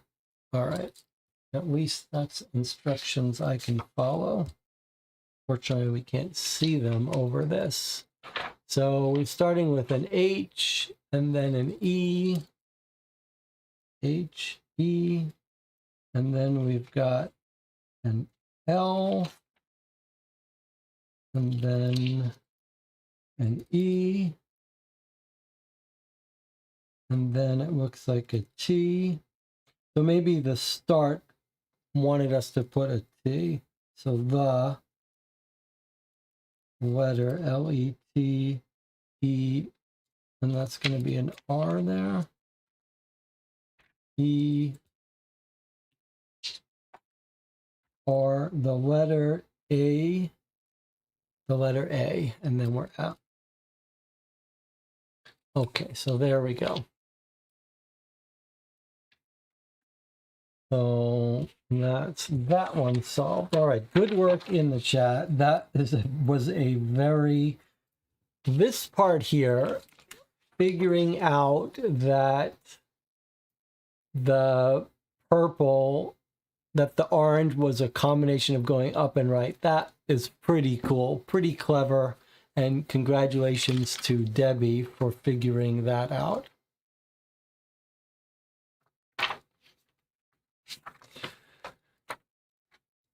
All right, what have we got? We're done with our password. 2 more left. All right, this one just feels like cutting it. So I guess we got to take our medicine now and cut this. I don't love this. I do not love this nonsense. I mean, maybe I am just, what is the word? Cynical. Maybe I'm just too cynical for these things. But when I see this, you know what I think? When I see these things, I think, oh, I get it. I think someone sat there and said, how do we make them destroy this so they have to buy a new copy and can't just pass it along to their friend? That's what I think of when I see things like this. Where is our torpedo? So I do notice that this is photon torpedo wreckage, and here is our photon torpedo. So this is a little bit like a Pigpen thing, and what we're going to do here is, I think we're going to end up assembling this and then doing a Pigpen decipher on it. And that's surely what's going to happen. So for people who don't know what Pigpen is, we're going to see it here in action. So I guess it doesn't matter how I cut these, as long as we preserve the green.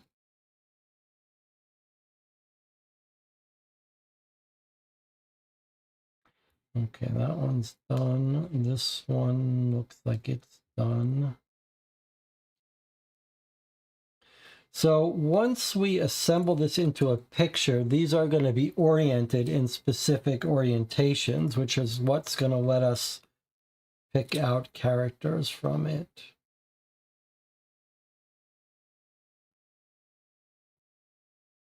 I think it'll all make sense.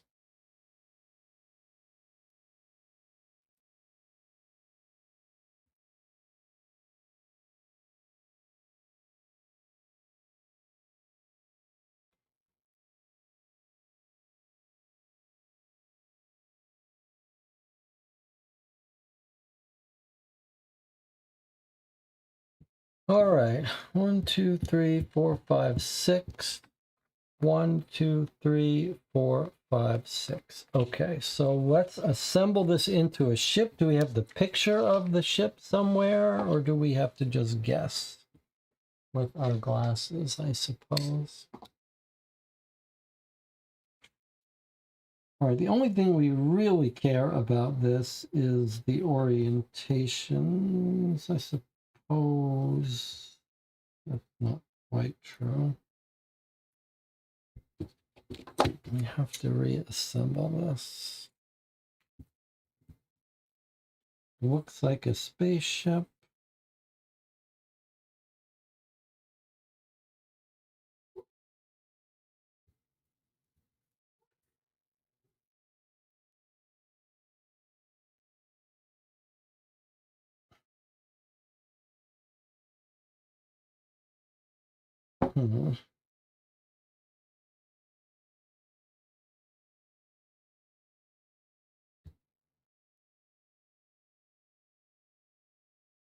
Hmm. Boy, this is not pleasant. Do you think we have a model of this ship somewhere? That would help a little bit. Back of the box. Back of this. No. All right. Well, so let me show you how I think this solution is going to go. Suppose we reassembled it like this. Oh, that's lovely. You can't see anything. Suppose the picture reassembled like this, which obviously it doesn't. But if it did, what we would do is we would say, okay, that letter is the I. It's the Pigpen U shape. This thing is the R. It's the L shape. This is the X. It's this shape. It's the lines around the color. So this is what the, for fuck's sake. Okay, there's would be the U, that would be the I. I'm going to kill myself trying to get this in camera. This symbol here would be the C. This square would be this B. Okay, so we have to reassemble this in order to make sense, but I don't even, like, it doesn't even look, these look like the same thing.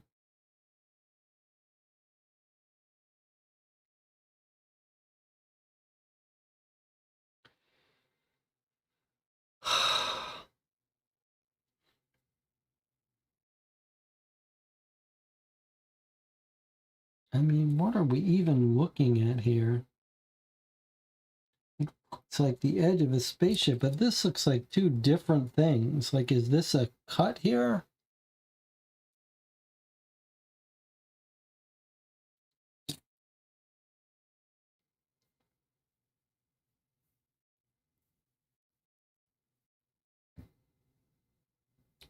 This is really, this is, okay, I gotta calm down. But why would you want to do this? All right, some people like this. Let's just relax. Some people like this. Maybe we're not supposed to assemble it. What if we're not supposed to assemble it and we're just supposed to read these off here and this is trying to distract us? I think that's what it is. So look, that's the U, that's an I.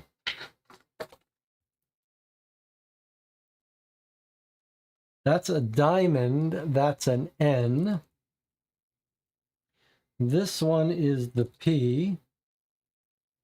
This one is this letter U here. This one is this T right here. This one is the C. Look at that. It's just a trick. You're not supposed to cut it. You're not supposed to make sense of these pictures. You're just supposed to distract you from looking up a Pigpen-like thing. Okay, input C. All right. You tried to get me. You did get me, but you didn't get me for long. Okay, so that symbol there is our C, which is this one here. Okay, one more left before we are on to stage 2. And it's the most interesting one because of how counterintuitive the mapping from question marks to dashes are. 7 missing letters on each wheel. I'll tell you what, let me think here for a second. 7 missing letters on each wheel. 3, 4, 5, 6, 7, 8, 9, 10, 11. Are these the same wheels? I think that is the solution, right? Because they're so close. I think we're looking at segments of the same wheel. Is that right?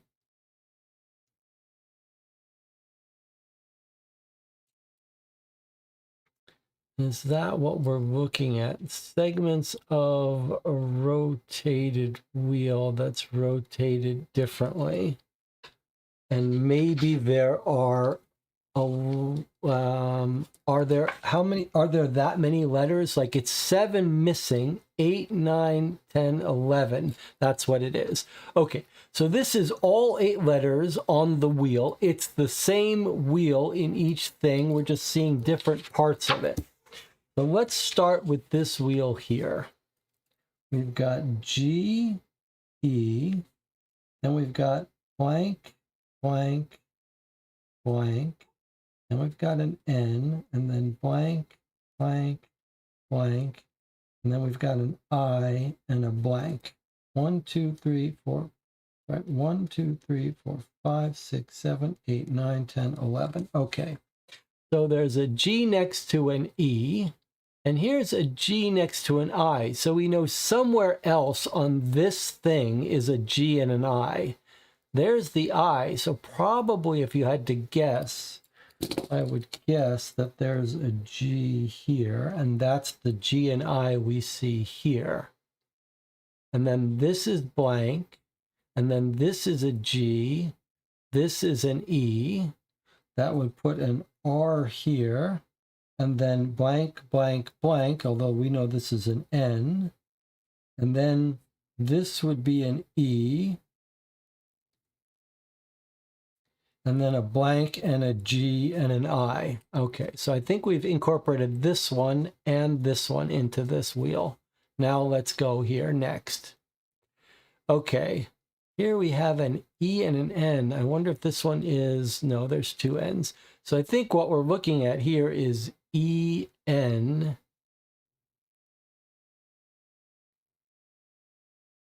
And then 1, 2, 3, E, no. So it has to be E-N, 1, 2, 3, E, no. All right, go backwards. 1, 2, 3, E. I might have jumped to the wrong conclusion here. Let's just do it this way. ER, if this is our ER, then blank, blank, blank, then an E, blank, blank, blank, and then an N, blank, E, R. Okay, so that's this one. These 3 are now incorporated here. Now all we have to do is incorporate this one. N blank E-N. N blank E-N. No. N blank E-N. N. It almost feels like this one is reversed. E blank blank N. E blank blank blank N. It feels like that is that E. If that's true, this E is this E. E blank, blank, blank, N, blank, E, but then that would make this an N, and that's not consistent with our theory.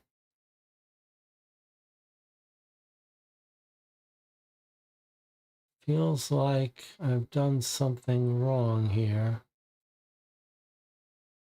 I've gone wrong somewhere. It's this wheel that's confusing me. It's odd that these are consistent, and it's just this one, though. E, 1, 2, 3, and N.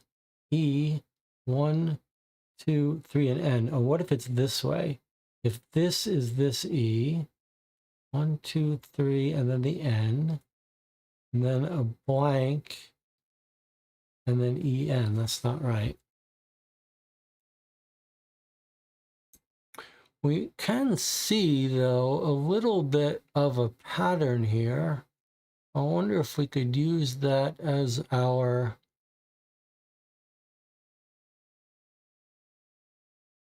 I wonder if we can use that as a hint. But okay, this didn't seem to work. Let me do it. This was kind of awkward to write. This feels wrong, though. E and N. It's either E, N, E, N, question, question, question. Then we've got an I. Let me try it differently. Let me try it differently. Let's write this one, starting with the 12 position, and let's just write it linearly. E, blank, blank, blank. Then we have an N, blank, blank, blank. Then we have an I. Then we have a blank. Then we have a G. This is our wheel one. Okay, this is the one I got in trouble with. Can we fix that?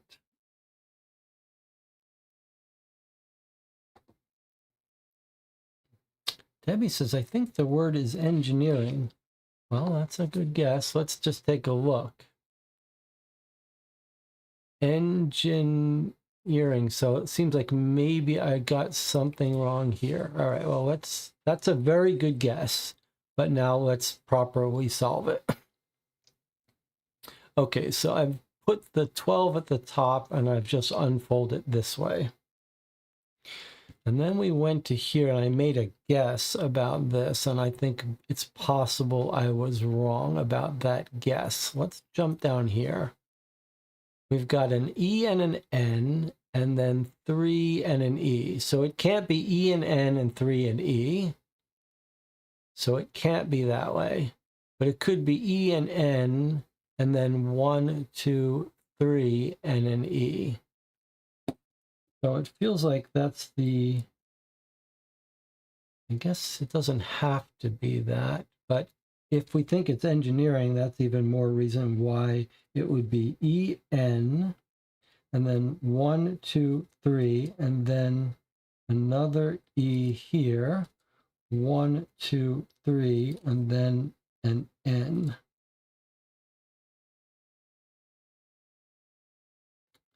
And then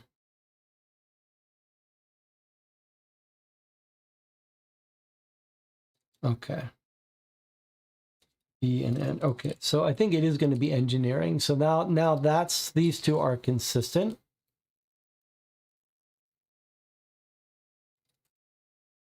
Let's move this over here. Now let's do better with this one. An E and an R, and then 3 and an E. So it could be E, R, 1, 2, 3, no.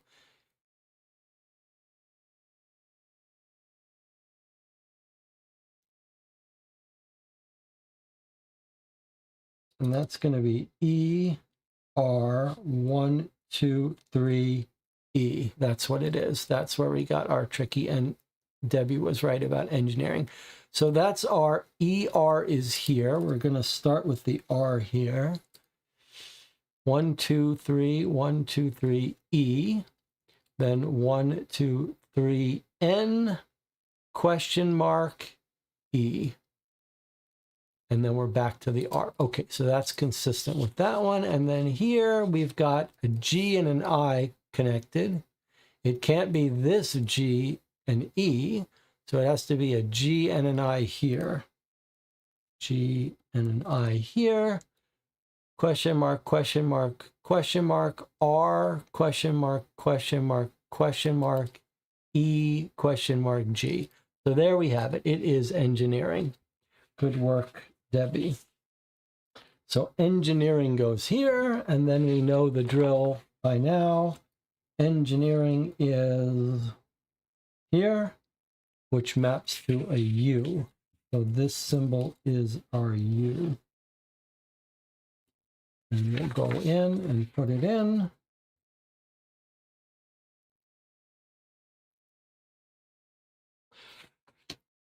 So we have now filled out a letter for each puzzle. Is that right? 1, 2, 3, 4, 5, 6, 7, 8, 9, 10, 11, 12, 13. 13 puzzles, 13 letters. Furthermore, we have made use of all of these. We have made use of this. We have made use of this. This seems like the message we're going to try to solve. We have made use of a number of these.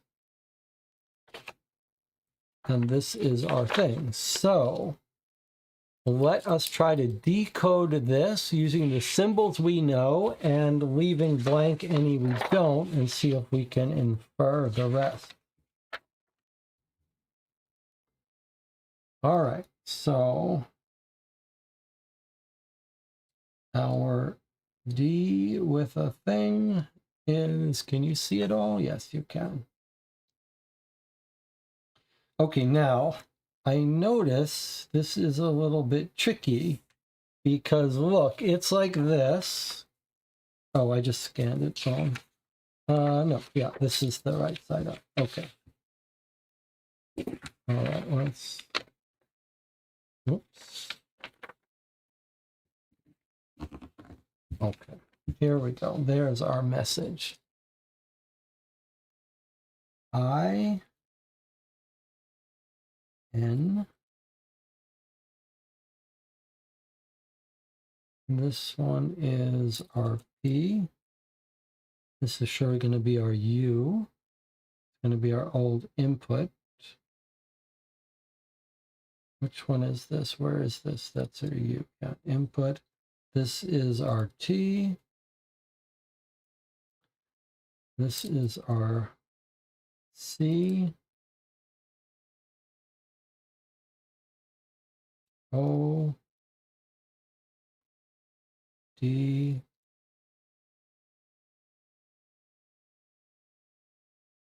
E. N.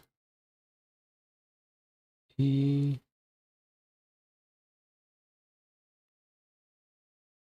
B.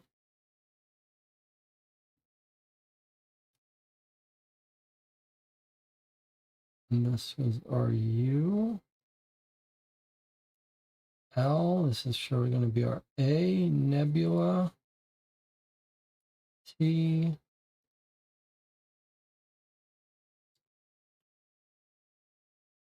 O. U. T.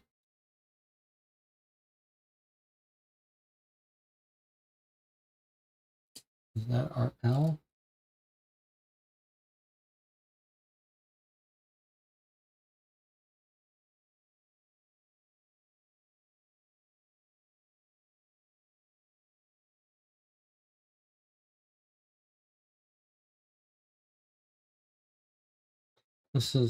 This must be our N, not our D.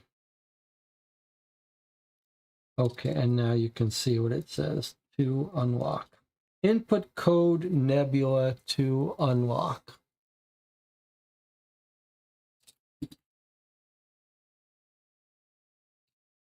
All right, well, let's do it.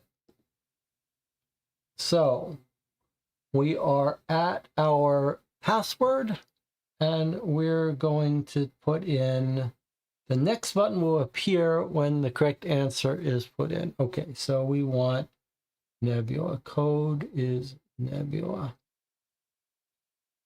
Surely no disagreement.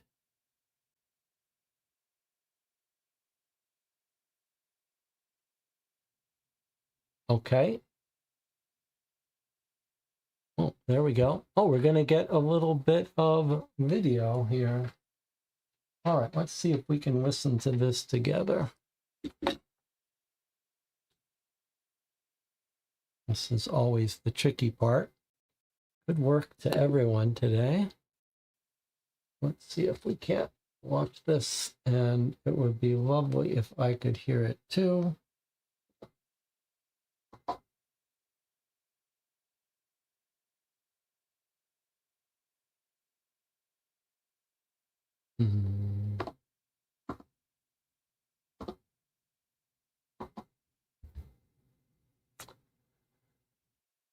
Okay, you can hear it, but I can't.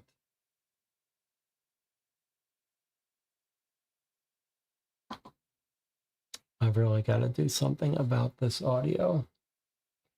I apologize for this. It's a shame because I got new earphones specifically for this reason. I know you can hear it.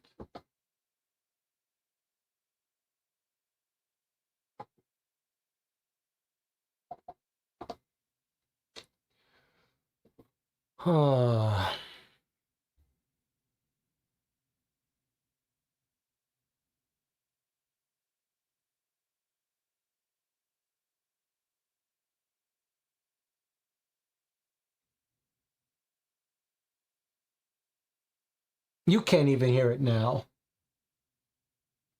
That's ridiculous. Why wouldn't you be able to hear it?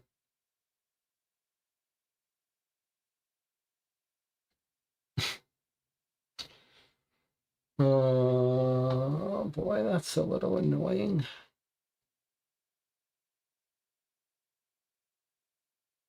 How about now?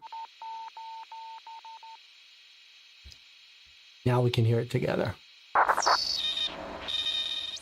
Captain's log, 2438. We've been traveling for the last 200 years in stasis, seeking a new and fertile land that we can call our own. As captain, I periodically thaw out and check on the progress the ship has made through the Epsilon Quadrant. I recently discovered an alien craft appear on the ship's sensors. I was about to alert the rest of the crew when a message came through from the ship. It turned out it was part of a wedding ceremony, a bridal party, traveling and celebrating the last days of single life before the commitment was realized. Part of their tradition is to venture out and meet other compatible life forms that they can spend the next 7 days, well, let's say communicating with. And, well, I'm unaware of what their ship's capabilities are. And for me, the safety of everybody on board the SS Kipper is of the utmost importance. So, looks like I'm going to have to take one for the team. Wish me luck.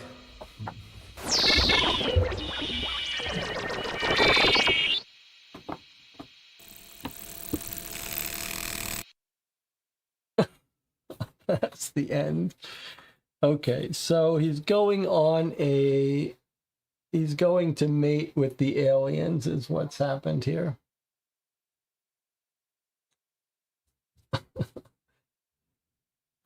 All right, so let us see. Let's do a little recap here. We could take a look at the hints and see what the hints look like if we're curious. Maybe we'll look at the one puzzle that we had a disagreement with here and see how it solves it. Okay, so each little puzzle... I mean, this is not the best of hints, but I guess each card has a little bit of a hint here. Fill the words in the white boxes so they all fit. travel the number of squares in the direction. Write each letter if the color is not on the arrows. Travel diagonally by mixing. Let's see it about the pliers. The first image is pliers. Okay. All right. Well, we figured that out, but that doesn't quite seem right. So the one that I solved the hard way, let's see what it says here. The LED lights are the same color as the letters on the chips. Use the colors of the LED as a guide, writing down each letter as you move. So really didn't answer that question. That's what I did, but the channel thought that maybe there's an order that you go through.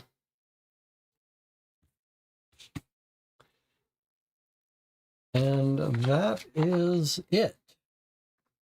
A little brief in terms of solutions and a little bit of a humorous ending. Our captain has gone on a mating expedition. He's going to seduce the alien wedding party. Okay, we'll do our normal thing here. We're going to take a 3-minute break, and then if you've played this along with me, I hope you'll stick around and share your thoughts on the game. It's taken us about 3 hours to play through this, which is about right. The playing time on the box says what? I think it said about 90 minutes, so that's normal for us to multiply that by 2 or 3. Let's take a 3-minute break. We'll come back. We'll talk about the game.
You are watching Co-op for Two. We've just finished playing Space System Error, a small puzzle game. 13 small little puzzles and then one that ties them all together with a tiny little bit of narrative weaving them together. I'm going to give you my spoiler-free thoughts on this, and then we'll check in with the chat. So this was a good puzzle game. It's not amazing. It's a cute little thing. It took us 3 hours to play. Maybe it'll take you 2 hours. But I do think that this is a good little mix of abstract puzzles. And they weren't all home runs. There were a couple that were a little awkward. But I would say more than most sort of abstract little puzzle games, there were clever little twists that made these puzzles a little bit more interesting than the average puzzle. I would say in most of the puzzles, there were moments where we got some enjoyment out of thinking about how do we get an answer out of this little puzzle. They're all on just these tiny little cards. Each card is a fully realized little puzzle, sometimes with multiple steps. Sometimes the only puzzle was figuring out how is it going to communicate some information to us? What would a solution look like? But there were quite a few that were clever. Maybe, a handful of these puzzles where we had a little bit of a hiccup and then came to the conclusion that's pretty clever. Like the little extra on top of each puzzle where we're like, well, we've kind of solved it. We kind of see how to solve it, but we still are not quite sure how we get an answer out of it that's useful to us.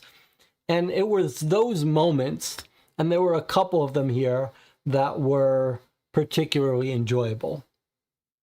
I don't think this is on the order of cleverness and satisfaction as you find in some puzzle games like Ministry of Lost Things. That's a different tier here. This is not that kind of tier. This is sort of an average little clever tier, but there were some good moments here and no terrible moments. There were no puzzles that we solved and said, that's horrible, that's offensive, that's unfair. They were all fair. We got them all solved. We got into little hiccups for most of them, enjoyable little hiccups. So for me, a thumbs up. If I had to rate it in terms of puzzles, maybe for what it is for such a small box, maybe an 8 for what it is. Maybe not an 8 in terms of ranking all enjoyable puzzle games. I think for me, I like a little more story, a little more unusualness, a little more depth. But for what it is, quite good. Okay, let's check in with the chat and talk about what you guys thought. Debbie says, I genuinely liked it. Story is pretty much non-existent. Puzzles were pretty good, just in the sweet spot for difficulty with some nice twists. That says it better than I said it. The ending's rather strange. Clearly not meant to be a serious storyline. Well, remember, the setup is our captain is missing. We have to decode his message to find out what happened to him. And then the ending video that we got, short little video, was just a little humorous explanation for where he disappeared to. Melissa says, looked good puzzle-wise. I always found Red Herring to be more story-driven, so that's weird. It was all disconnected. It didn't make sense. They clearly just embraced the super cheesy, low-budget aesthetic. Groot says, I did find it fun in all myself.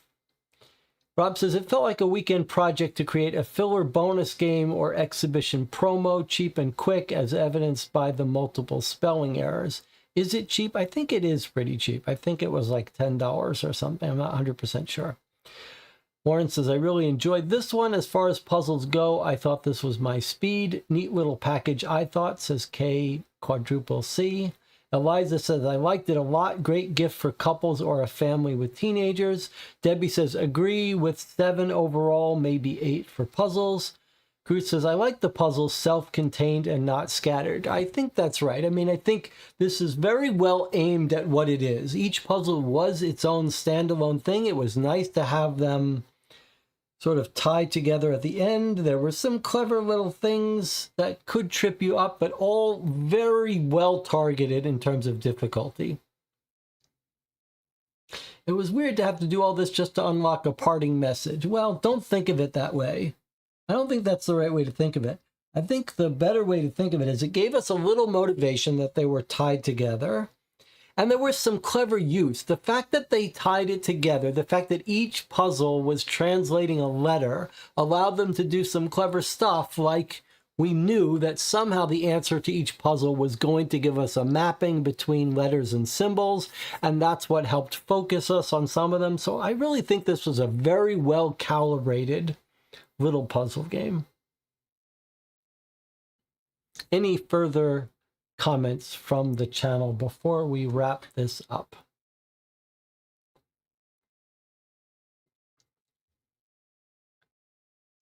It's a shame I don't believe you can just purchase this on Amazon. I believe the way I got my hands on it is when I was ordering a larger game. I'm not even sure if it's Red Herring. Maybe it was part of a different, it's a different company doing this. Crime Time, some UK publisher, but somehow it got connected with a different project and was offered to purchase.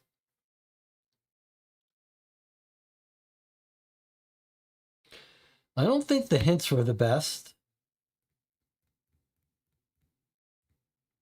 Well, that could be improved. I don't know why they're so chintzy with these little fold-out hints, but I suppose they're trying to keep costs down.